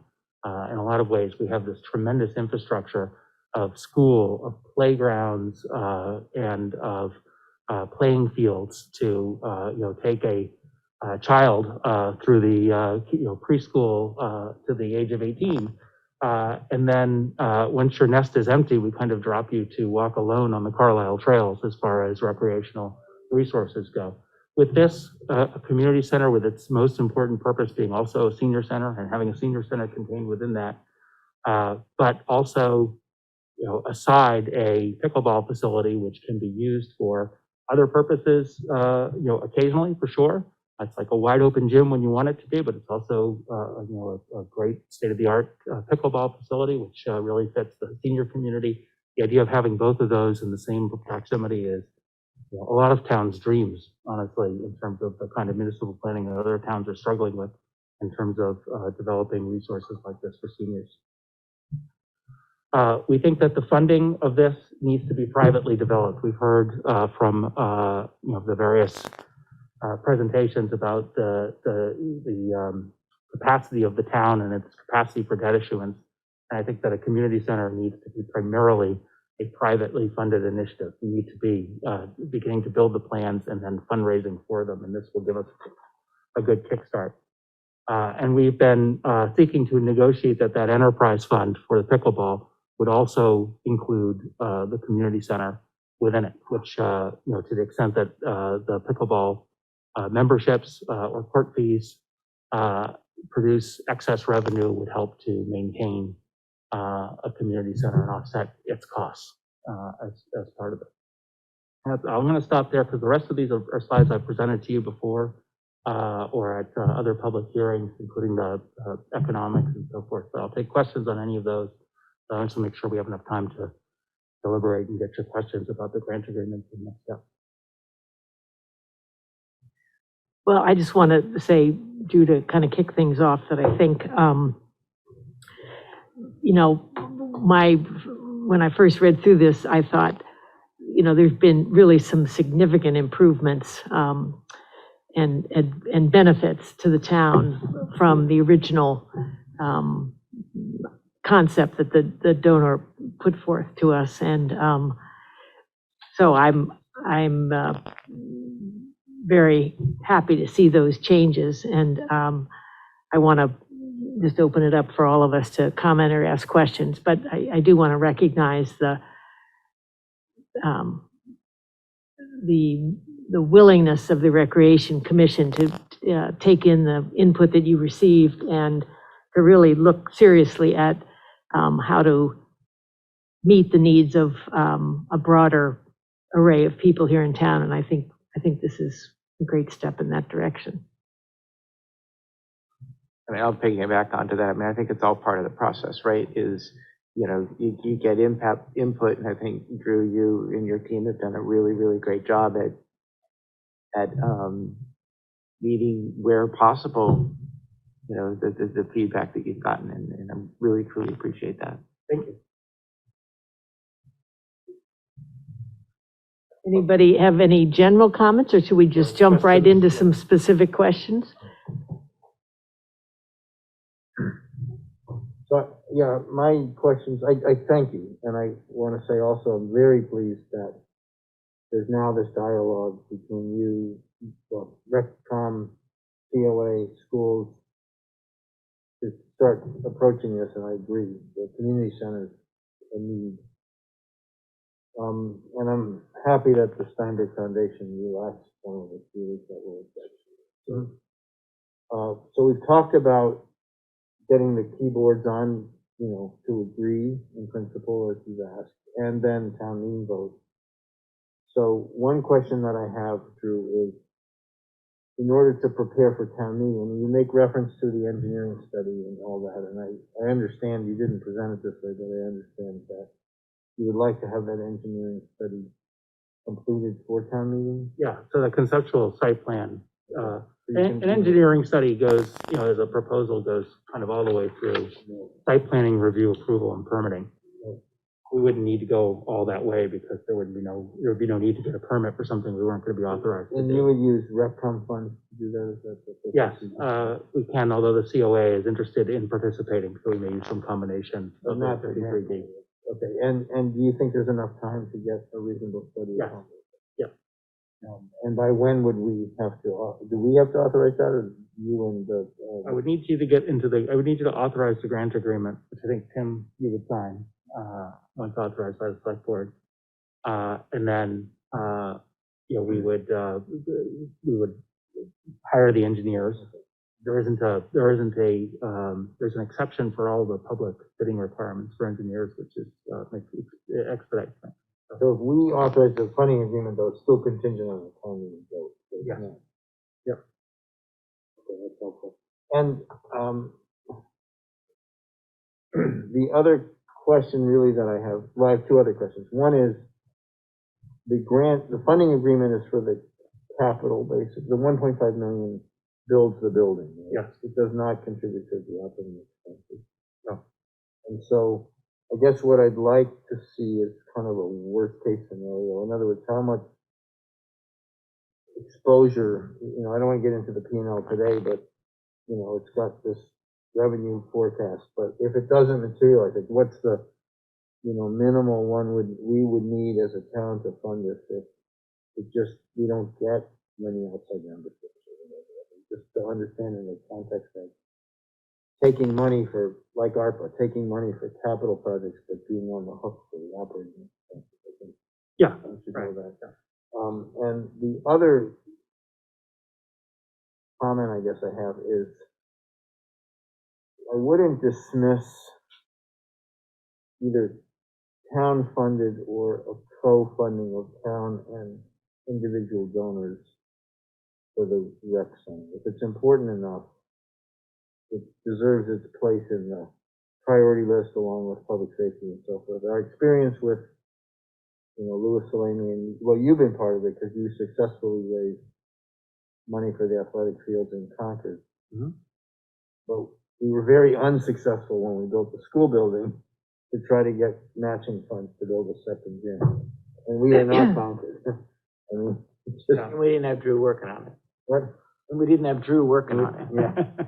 No, we didn't have Drew working on it, that's true. But we had Louis Salemi working on it. Yeah, I think the environment has changed a lot, economically, Yeah. around that issue. And you'll find that, you know, many towns are really turning to these kinds of public-private partnerships to fund things Yeah. like recreation. And so when I hear, you know, John Valentine, I think a few weeks ago, present, it was to all of you or to the master steering committee, maybe it was to the master planning committee, about the debt issuance and the schedule for it. I took note that there was no money for a community center, that there really wasn't money for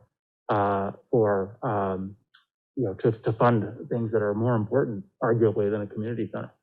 And so, you know, we'll make it happen. You know, we can make it happen with in a different way if need be. Okay, thank you. And I would say on the operating economics, because this keeps coming up, and I find it an important point. Pickleball is in enormous demand. Like, well, I suspect we'll have a bigger problem managing the fact that it'll be sold out before it's built, and that there'll be a lot of you know, pressures on, you know, when can I use this thing, than there would be fear of an operating deficit. Kate, do you have some? I guess. Don't forget the mic.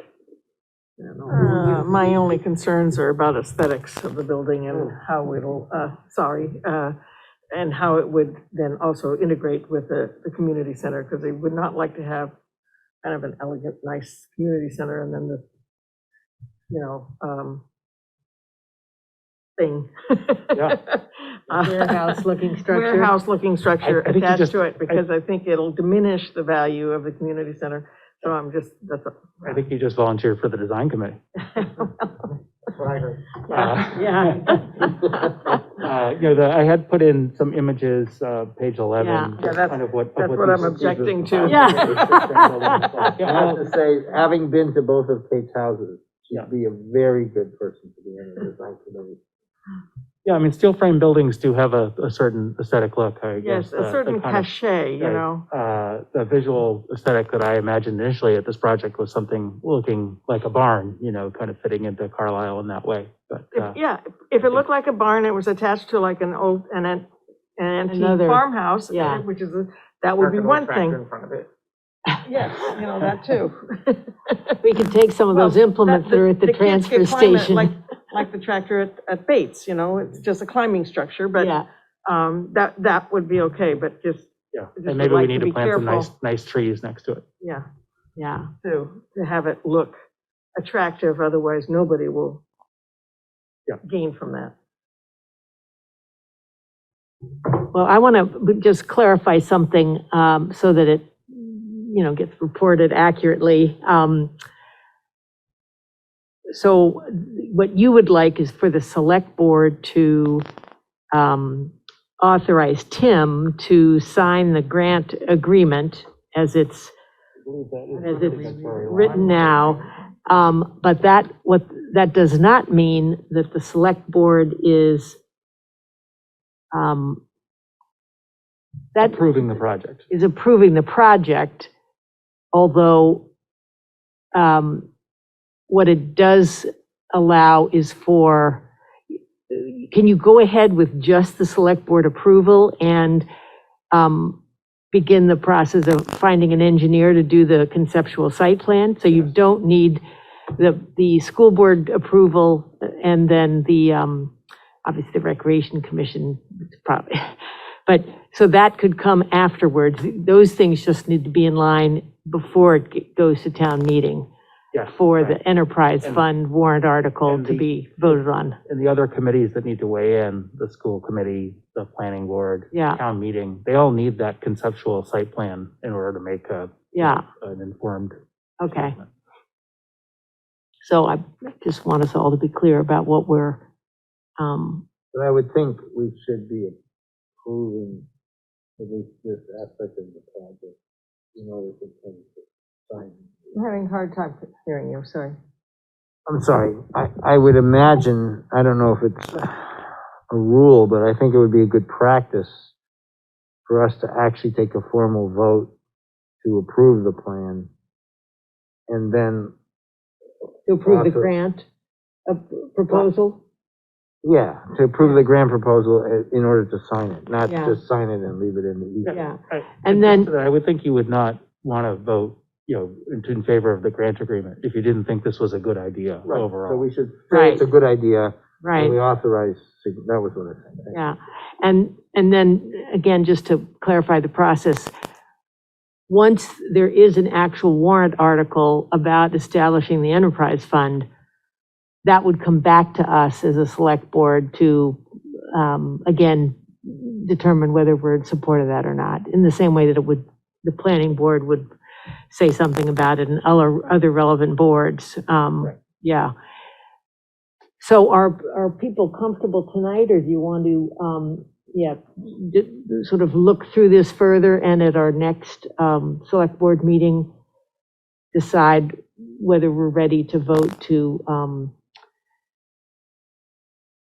what's the actual language? Is it that we're voting to approve the grant Authorize. proposal as written and authorize Tim to sign it? Yeah. So I Is just- that the kind of Yeah. motion we're talking about, Tim, as you see it? I think so, right, to approve. that. Yeah, And actually, Agreement. as I realize, it doesn't have your name as the signatory, so I'll have to go over that with town council, to make sure we Right, got. and I'd ask council the question also, if the chair of the board is the chief executive, wants to be the signatory. Okay. I don't mind signing it, I just don't want to be Yeah. one person signing it. and I think it would be helpful to, also for town council to provide us with the motion and to make sure Oh, right. it clarifies what we're supporting.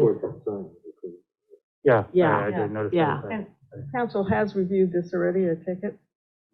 Council wrote it. Our council wrote it? Our council wrote it. There is, I will say, the version you have is not the last. There's there were some changes requested by the donor just today. But those changes I do not find objectionable, so I think I will be able to send you something that I think you should sign. The first version I saw. We'll do it I next meeting. didn't like that. Yeah. On the 21st, is that okay? Is it the 21st? Yeah, I think that'd be great. Yeah, all right, so we'll do that. Any other sort of broad, yeah, Tim? I was going to do a question from one of our Oh, sure. participants, if you're ready for that. Is the select board going to have its own public meeting to field citizen questions and concerns? I guess, I mean, besides this meeting? Yeah, that's a good question. Or is this the time for that? Maybe we should, Then when we do it on the 21st. yeah, I was gonna say we could, It's a public meeting. yeah, but what we could do is change it a little bit and make a portion of it a hearing to allow for general comment, right, rather than community input. Not a public, it doesn't need to be a public. No, we could just make our agenda, For public input. right, But right. I guess if we're going to do that, then should we reserve the right to delay the vote till the following meeting? If you hear something, In January, you mean? if you hear something in Yes, December sure. that gives you pause, we shouldn't Yes. just rattle through. No, we can always choose to consider the input and then decide in January. And there's a comment that at the holidays, with so little public notice, people won't be available to attend the next meeting. Which is a good point, because it's a couple days before the Christmas holiday. What's, on that note, I mean, I think through its, as you've learned in your outreach, it's advisable to go, very methodically through this process so that by the time we get to town meeting, everybody feels like they've had ample time to digest the information. So on that, if you back up your own timeline on completing engineering studies, what's the kind of latest date? We need to greenlight you to get the engineering studies started. Yeah, I mean, if it's like late January, that could be problematic. So, and does it really need the approval of the grant agreement to authorize you to go forward on an engineering study? I guess technically not. I mean, we could begin the engineering study. So what if we kept this on the agenda for the 21st, and we did say we were gonna vote on it on the very next meeting, and we opened it again for public input In January. in public in January, and we voted that night? That way, the 2 nights of public input. Yeah, and because I think the public input is important, and that we have, For the end of January. right, and we have said in the past, or, yeah, I have said in the past to the mosquito that we would want to make sure we had an opportunity for community input as a select board. All right, so if everybody's comfortable with that on the board, so we're saying that at the meeting on the 21st, we will have community input as part of a discussion about the grant proposal, and we will continue into the January, what is that, of the 11th? 11th would be the first. Will be a second opportunity for community input, at which time, if we're ready, we will take a vote. And we can always, if needed, schedule a follow-up meeting sooner than 2 weeks later if we're not ready to vote, but we want to deliberate a little more before we vote. Okay, Okay, there is one more item in the chat which I would like to have transcribed and read at our next input before we discuss or that everybody should then read or something, so. well, do you want to wait, you're saying you want to wait and present it at community input at the Well, next meeting? Because it's we're gonna- having an open hearing. Yeah, and I We're think going to have that's a community input This at is for the, this is for the next meeting. okay, Just Great. make This sure is- it's brought up. I want to make sure It it's right. details about the grant Yes. agreement, the wording. Yeah. We'll just bring it up in a minute. yeah. And so is the grant agreement available to people that would like to see that? in your meeting packet, which I think we made. No, I'm saying we've all seen it, but I'm just meant the general Doesn't public. everybody see it in a public document? Yeah, public document. Actually. But you'd have to go, where would somebody find the document now? Versions of it are on the recreation website. But yeah, the latest version is, we can make that available, so let me know where.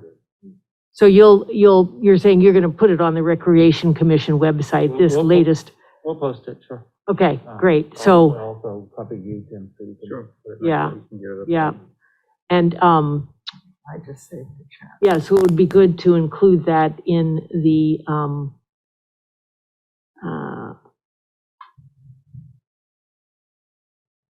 well, I guess if you'll do it through the Recreation Commission, that's the appropriate place.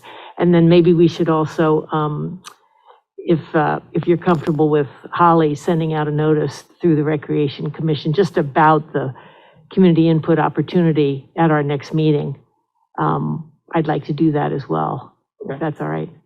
Okay, good.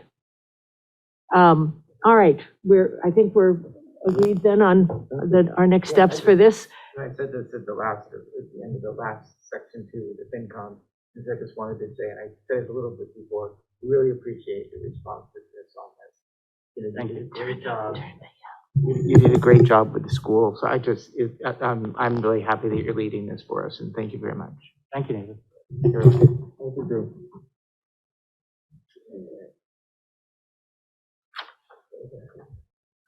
All right, let's go on then to the license for Ferns. I think it's the insurance. No, I said earlier, oh, sorry, you guys weren't here yet. That, because we don't have the language yet, that's gonna go onto the agenda in 2 weeks. So yeah, we're gonna go right into the Ferns liquor license. So that, do we have a couple of motions on that in the packet, if I recall? Yeah. Do you want to read that, David, and then we'll get the motion on the floor and we can. One at a time? Yeah, I think Okay. so. I move that the Board of Selectmen vote to approve the off-premise license renewal to Berry Barn LLC, doing business as Ferns Country Store, located at 8 Lowell Street, Carlisle, Mass, for the calendar year 2022. Second, Second. thank you. So any discussion on this? Maybe Tim, do you want to just offer a little background? Well, the off-premises means the package store license that Ferns has had for many years, and they've never had any issues with that license. They've never had any complaints, and please do check on that. So the board has renewed that for the past several years, And by off-premise, it doesn't mean you're just going off. This means they can sell liquor and people can take it home. if you take it home. Right. Can people drink in the store, or is that, Yeah. you can no longer do Well, that? We're separately. going to get the other two. Victualers, what do you call it? Vittlers?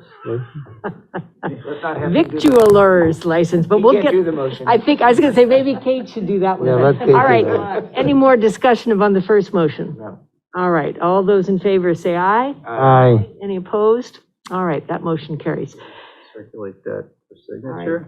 All right, and then, Kate, would you like to make the second motion? Move that the Board of Selectmen vote to approve a common victualers or Oh, I don't think it's. all right, Nathan, you want to give it a try? You know, license, Berry Barn.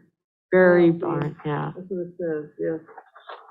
Doing business as Ferns Country Store located at 8 Lowell Street, Carlisle, Mass. 01741 for calendar year 2022. Anything we should know, Tim? And, yeah, we might as well do the other one, and move that the Board of Selectmen vote to issue a carry-in liquor license to Berry Barn LLC, doing business as Ferns Country Store located at 8 Lowell Street, Carlisle, Mass. 01741 for calendar year 2022. Is there a second? Okay. So the carry-in license, It's the BYOB, so to speak. Do they allow that? so you can bring your own bottle of wine to like one of their music events out on the little I did not plaza. know that. Right, or you can consume it in the cafe. Oh, you can have to buy it, at it the- you don't have to package buy it in the store, but, You It wouldn't, can, it wouldn't be BYOB then. Right, gotcha, so it's carry in, gotcha. and they've had that for many years as well. Yeah, okay. Any more discussion about these? So is the victualer's license the food only, or is It's it the the food? food, it's, So we've got beverage to buy, food to buy, and then being able to bring in your own. right. So it's is it then assumed by carry-in, or I guess if I go buy a bottle of beer in the package store side, which the license lets me do, and then I walk through the restaurant, or I go to the restaurant, and I sit down, where does it show that I actually can drink in there? Third one. That's number 3. So I've carried it in from their liquor Their store, licenses in doing that, because the restaurant's not part of the liquor store. Right, okay. right? You bought it, that's the, Then I carry it in. and you carry. Yeah. And it's implied that if you carry it in, you get to drink it, not just carry it. Right, or you can carry in from home. Right, but you Yeah, can actually right. open it and drink it. Yeah. Yeah. Just checking. Okay, no further questions, Your Honor. All right. All those in favor say aye. Aye. Any opposed? All right, motion carries.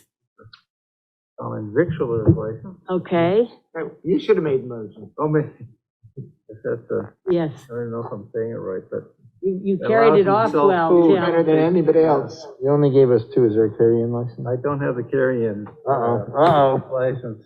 Too bad, so Do we bad. have the BYOB? Okay, we'll get that for your signature. You voted to approve it, so Okay. there's some fees that have to be paid before any of these licenses are. Ah, okay. All right. Okey doke.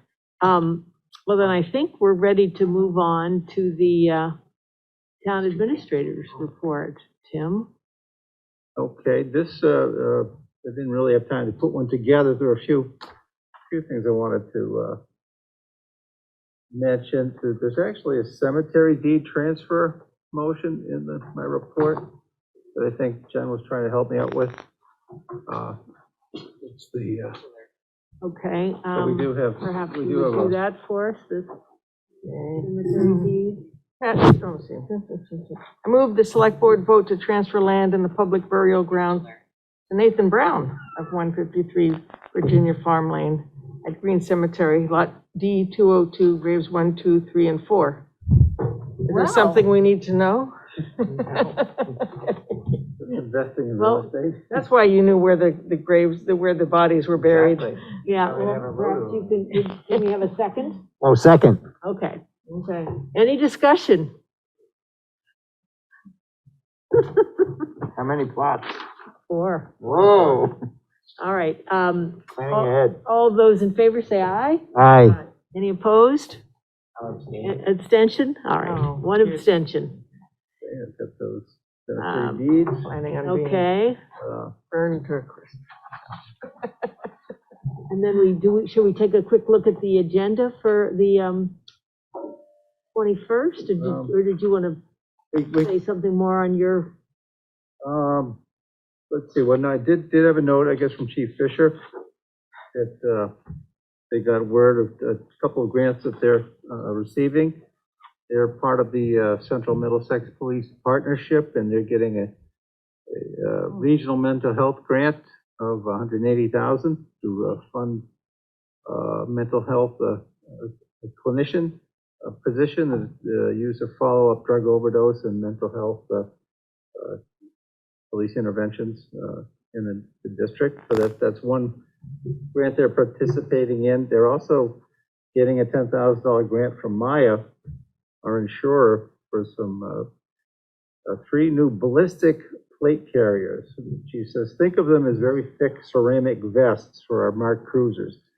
Now, the Maya risk management grant's available on an annual basis, and we try to kind of spread it around a little bit. 2 years ago, the police, the fire department got it. Last year, DPW got it, and this year we got out of the police department's way. So we try to not submit competing risk management grants, and been successful with that the past a couple of years.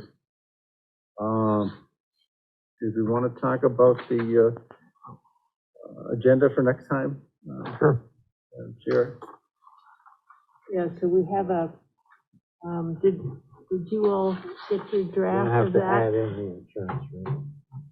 Yeah, and we're gonna have to add in the pickleball. Would you put it in here to more time? Wait, is this the 21st? Yeah, we don't have to worry about the time, I think for the But I purposes mean, of you, this you group, put that in the front end, like, it's, around the pickleball, Sometimes I need to, it's got ink in it. It has to be- well, that's, well down. Or we can we make the pickleball, first on the agenda as part of community input? And just establish that as a, Oh, that's a good idea. is there any reason not to do that? If it's part of community input, then we can't really respond to what their comments are. Can you anyway? We could choose to. Yeah, you can always choose. Yeah, but What would that you would be weird, think? because You'd there make are it a times when we separate just don't want community, to. Could Might be- be setting a precedent we don't want to set. How about right after community input? Yeah. First thing on the agenda. after the LEPC report, just get that done, and then, Well, So he's we gonna, would- you got Fisher. oh, yeah, that's, okay. So we would have, what are we gonna call it then? We're calling it a pickleball community input hearing? You don't wanna call it a hearing No, unless. it's- opportunity. Community input, just community input, huh? I would say, pickleball discussion Or- and. And community, Community comment. input, Yeah. community How about comment, community comment? yeah, Instead of okay, input. all right. And then we've, I think we can either wait until, January when we see the final, or we see another version of the, proposed draft budget. Or we could have the conversation about the select board's, feeling about the request for an additional police officer for the FY23 budget. We could do that at our next meeting or wait.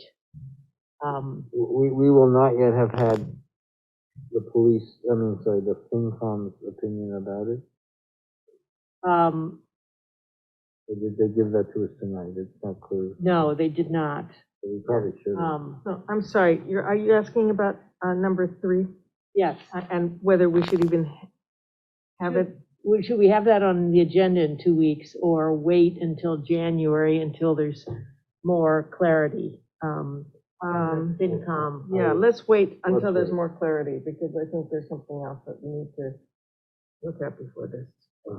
Okay, so we're gonna save that till You January. can substitute Kate's insurance. Right, so we have the, Yeah, hopefully I will be able to get together with Anish next week. I think we've got an appointment on Wednesday to right, draft something up. so that's the, right, spousal insurance, or health, survivors' health Survivors' insurance, yeah, okay.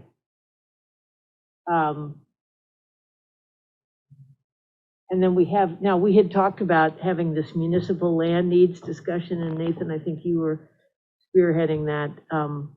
Does it make sense to still do that here? It's kind of a good time to do it, given that, it's a really more of just a select board kind of brainstorming. Yep. Looking at some data that if you have an opportunity to gather some general information. Okay. That would be my method. Yeah, okay. I'm still trying to And- get over, I thought David was calling the FinCom the ping pong group. I just wanted to, I just want to look at what else we said. So the other thing that we had talked about doing at some time in the near future was a discussion about the process for making committee appointments. And we also discussed reviewing the select board fiscal 22 goals, all right, and that's on here, all right. Just the periodic review, because we set them. Right, those, we right? said, well, This is just to this check is in to on these? check in on our FY22 goals, right? Okay. There's two other things, before we close out, what we might do on this, but Yeah, it's actually one thing, but there's two components that I just want to make sure that we get back to. One is we had said that, we wanted to meet with some more of the committees, and, we're running out of time, so we might want to start that, and I can start by asking some of the ones that I'm a liaison to. But I also think that it would be good for us to kind of brainstorm a little bit, what does it mean to be a liaison? Because I've been talking to some of the groups I'm a liaison to, and they had no idea they had a liaison. Uh-huh. And so I think it's just important, it's really important that we reach out to them and we say, hey, we're there for you. And that's the most important thing that we can do, is just make sure that they know that we are that resource if they need any problem. So I've gone to some meetings, well, it's actually just one so far that I've attended, of just kind of like, hey, I'm here. And but I think just maybe we just kind of need to set a standard as to what does it mean to be a liaison, and maybe we could fit that in sometime. But before we get too far along, where then we're just trying to cram in all of the groups, Right. Well, when you we're know also what? trying to do town meeting. Yeah, so David and I, along with Jen and Tim, had been sort of going through the list of groups that we've, brought in, but you're right, we haven't done that in a couple of meetings, so maybe we should go back and look at that.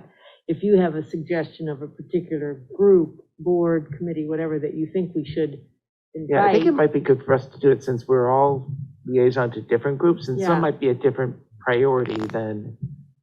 Why don't we do this? Others might be. Let's you and I, with Jen's help, let's look at, because I have my own little list. Let's look at the ones we have touched this season, right? And we'll put the whole list together and we'll note where we have met. And we'll And send then that who- out, what- and then we can have that And then discussion. as a, about it. So which ones have we met with? Well, certainly schools, FinCom, Board of Health, Council on Aging, I'm doing this off the top of my head. right, They've all come in. They've all come in and we've had Yeah, discussions. okay. So, I mean, we Haven't been touched to all the most of the meetings. majors, but we haven't, Historical Commission, right. I don't know, there's a We bunch. haven't had cons come in, I don't There's a think. bunch, yeah. Yeah. Right, and I'm not so worried Wait a about minute. departments as much as I am, Yeah. the committees Well, and groups. Right, Yeah, but it's- CONSCOM and planning, and there's a few that we have not. Right. And we've had them on a list, but they haven't verbal. And the them. Yeah, well, planning the board, departments that have committees, I'm interested in, but I'm not sure DPW needs, police, Are you saying departments or committees more, or both? For your interest, I mean. I want to make sure that we're supporting everybody very closely, but I think it would be really great for us to sit down with the committees. Right, the committee. Yes. Yeah. Okay, we agree. Yeah. Right. So And, anyway, we have a do have list. the and planning I'll- board we'll- on we'll for, update it. we do have the planning board at their request. When we originally talked to them, they wanted to wait and come in January. So they are tentatively, we had put them on our, And we did, last time we did, governance. right, We've only just launched public safety, right? yeah. MFC, have we? I think we- No, I don't think maybe we've not. had We're overdue on that. municipal then. facilities. Yeah, because we only just really set that up. too. Not since I've been here. Affordable housing, we've not talked to. Right. So, Yeah. good idea. Let's put it on here. Yeah. We'll figure out where, So put it in the goal, and we'll. or we'll have it as a, yeah, but, right, It is Christmas week, so we're not gonna wanna go super late. right, right. We'll all still be online shopping. Okay, this is yours, but I'm gonna take it from you. Just take it, yeah. Okay. Very good. Okay, good. So that gives us our next meeting. And so Tim, do you want to talk a little bit about your own thinking about where you are? Sure, sure, Okay. and we are gonna meet later this week, still. Yes, the four of us. David and- Yeah. Yeah, I prefer Thursday. if we Thursday, can do it. Thursday afternoon's fine. Okay. Okay, 4:00. 4 o'clock on Thursday then. Thank you. Yeah, no, thank you, Barney, for the opportunity. I know I've talked to each of you individually at some point about this, but I did want to take the opportunity to announce that it's my intention to retire as town administrator next spring. And it's something I've been thinking about for a long time, as I've told some of you, and it's not because of any dissatisfaction with my position here in Carlisle. It's, you know, got nothing to do with my dad passing or any silly lawsuit that I might be part of I at don't know this what you're point talking in time. about. It's just the fact, I guess, I'll be 62 years old next April, and, you know, I've got 37 years in the pension system, and I just think I want to do something else. You know, with whatever time I have, I might want to try to do something else. And, My firm belief that everybody should change careers every 10 years. well, yeah, Say, I think I'm overdue, yeah, for that. Yeah. But, so, yeah, I wanted to say something publicly so that the board would have the opportunity to talk about the process for, you know, the search process and transition, changes that, you know, might be coming, how that might affect the town meeting and things like that. Until you say it out loud, it's not a thing. You know, you can't really talk about it because it's still kind of under wraps. So now it's out there, so now we can hopefully maybe find some time on the 21st to talk about what a process might look like, how the board might want to handle it, whether you want a search committee or consultants as part of that or not, or whether you want to talk about, you know, an interim town administrator from the point, you know, if I retire in the spring, it might still be a few months away from a permanent hire. You might want, you know, someone to fill that gap. So there's time to talk about all those sorts of things. But I did want to, in fairness to the board, let you know what I was thinking and give you the opportunity to start planning for that. So I guess that's what I wanted to say. Thank you for the opportunity for that. And I thank the board also for, you know, the kindnesses you showed my family in the last week or so. With, you know, difficult time, but it happens to everybody at one point or another, and it was much appreciated. So thank you.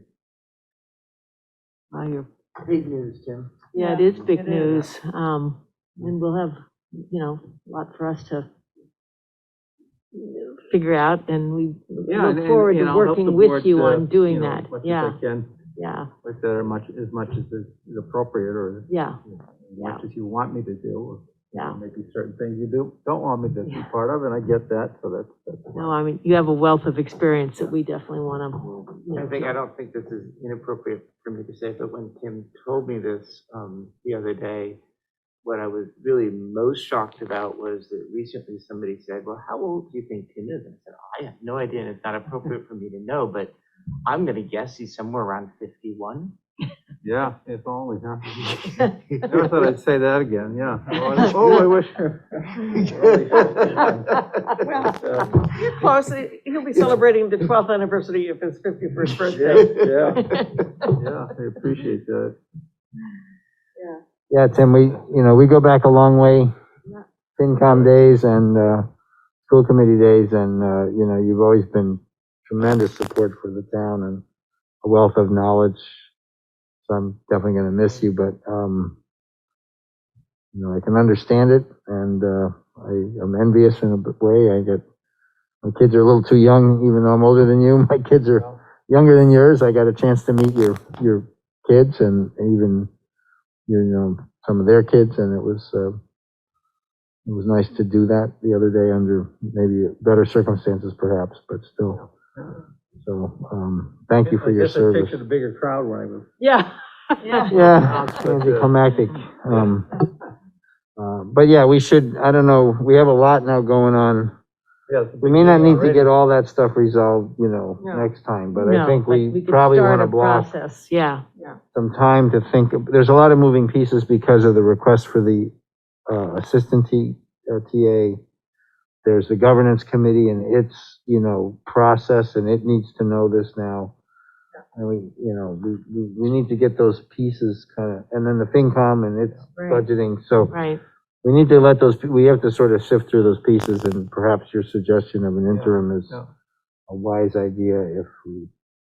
I Also, would put a plug in for an interim as well, even if it's not just for a month or two, but I mean, even maybe a year. Because whenever you've had a person in a position for that long, their shoes are so big to fill that nobody measures up. So you need that kind of, you need somebody that nobody expects anything from, so to speak, to kind of get over that hump, and then, as well as giving you the time to. Right, and it's, to you know, adjust the right and person. Manage a team as an interim manager.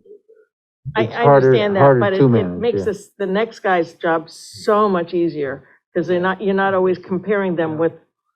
But there is I was gonna also, point out that he said spring, he did not give a year. right. that's true. No, well, I'm saying, that's why I'm thinking an interim, because I think we might But, yeah, he's just, want to take but, longer. well, and there's a piece of that, Kate, that makes sense in terms of the governance committee and we're taking kind of a complete look at the government process. Sometimes it's useful for an outsider to come in, spend some time, and give us their opinion of Yeah. that in the context of, so it's a good idea. It's definitely worth considering. And there's also the question of the assistant town administrator position, which I still think the town would need, but maybe you'd want to have a new town administrator in place for some period of time before they would make that hire, and then they'd be making the hire. Or They'd be maybe the choosing their own opposite, assistant. and the assistant town administrator could become the town administrator. Yeah, that's There's possible too. There's all kinds of things that possible. we need to consider, yeah. Sure, yep. Yeah. But when Tim talked to me, I said, and don't take that assistant out of the budget because, maybe we need it for, consultant, or, because I'm worried about when you do leave, there's going to be some gaps, and I want to be able to backfill in there. Yeah, We'll work through it over the next couple of weeks. yeah. So we appreciate you giving us, Oh, thank you. Yep, lots of for the notice, opportunity. and also, obviously, there'll be much more to come in terms of our appreciation. Yeah. Thank you, Tim. Yeah. Very good. Yeah, right. All right. Anything else on our agenda that we need to cover? Are we ready to take a motion to adjourn at Did you read the warrants or anything? 9:32? Oh, yes, sorry, we do have time, and I forgot. Liaison reports are on the agenda. I had a really great meeting which is one of the reasons I was talking about, like the role of liaison, but I had a great meeting with the Historical Commission. And it was informative, kind of like, what are they working on? And then, me, having been on the Historical Commission, we just chatted through, like, what is the role of the Historical Commission inside the district, outside of the district, and, we just kind of discussed that. And then just making it, really, really clear that, my role as being their liaison isn't to go to every single one of their meetings, but it's to be there for them if they need anything, or if they need input from the board or anything like that. And it was a really great discussion. Good. Any other liaison reports people want to offer? I do think we might want to, at some point in the I don't think it's urgent right now because we're going into winter, but just put, a discussion with the Center Park people on the committee, on the agenda. To reach out to, you mean? Yeah, just to have them come in and talk about their plans, because I drove by and there's been a lot of work there, and Yes. it's way outside of the scope of our agreement with them. And so I'd just like to know what the plans are. The current agreement is that to maintain the current beddings. And it's gone just far beyond that. I'm not saying what they've done is not good, but I think it's, Because we are supposed to be Yeah.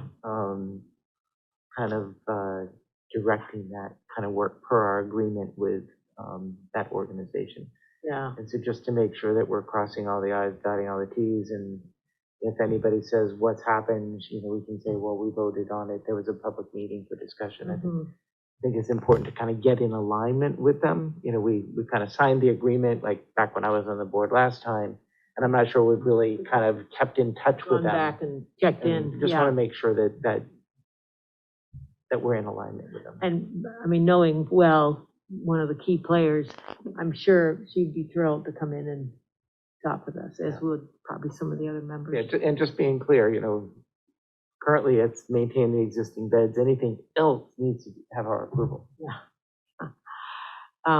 Good idea. And along those lines, for those of you that were on the board when we authorized the Kindernook camps to use the Conant land for their programs, which they, you know, periodically come back and asked us to renew our approval. So I think we need to do that again in January, and again, talk with them about what they're actually doing on the Conant land, because I was out there with a neighbor who's nearby, and there were some things that they're now doing that I don't think were part of our original And that's conversation happened, with them that's about happened the- in the past, and they were incredibly responsive. No, I know, I was yeah. part of that in the Yeah. past, but I'm just, anyway, it's time for us, I think, to have them come back in as well, for a discussion about their program. So we'll put that on. And, yeah, and I think that's great idea, not to beat the dead horse of the center park. It's a super important component of the center of town, and we don't have a liaison to that group, and I think we probably should. Yeah. I heard a volunteer. No, I, or Luke. Right, The offshore the rule. absent member, The outside Yeah. the territorial boundaries of the Yeah. US during meetings. yeah. But let's take that up too, in the. Jen, you had a note to approve minutes of November 23rd, but we don't have them yet. We're waiting to get the final info on the dog hearing. Oh, okay. Get that So language. Alan, suddenly front and center, did you Proper. have something you wanted to say? Hi, Alan. Hello, Alan. Did you want to, suddenly we're viewing you. Did you have something you wanted to say? I'm just enjoying watching you work. All right. He's not the only one on the. No. He just showed Yeah, up. but he's suddenly front and center, so Yeah, I thought is he? something happened. Exactly. Came up on the I think screen. he put his mic on or something. I gotcha. Okay. Well, thank you all that have followed us, have followed along via Zoom. I'd like to take, unless somebody wants to discuss the warrants that I signed, they were all pretty straightforward. The town expense one had some of the insurance in there, health insurance. So if there isn't any other business, I'd like to take a motion to adjourn at 9:38. So moved. Second. All those in favor? Aye. Okay. Very good. Thank you very much, everyone. Very good. All right. Tim, thank you, and Jen, thank you. And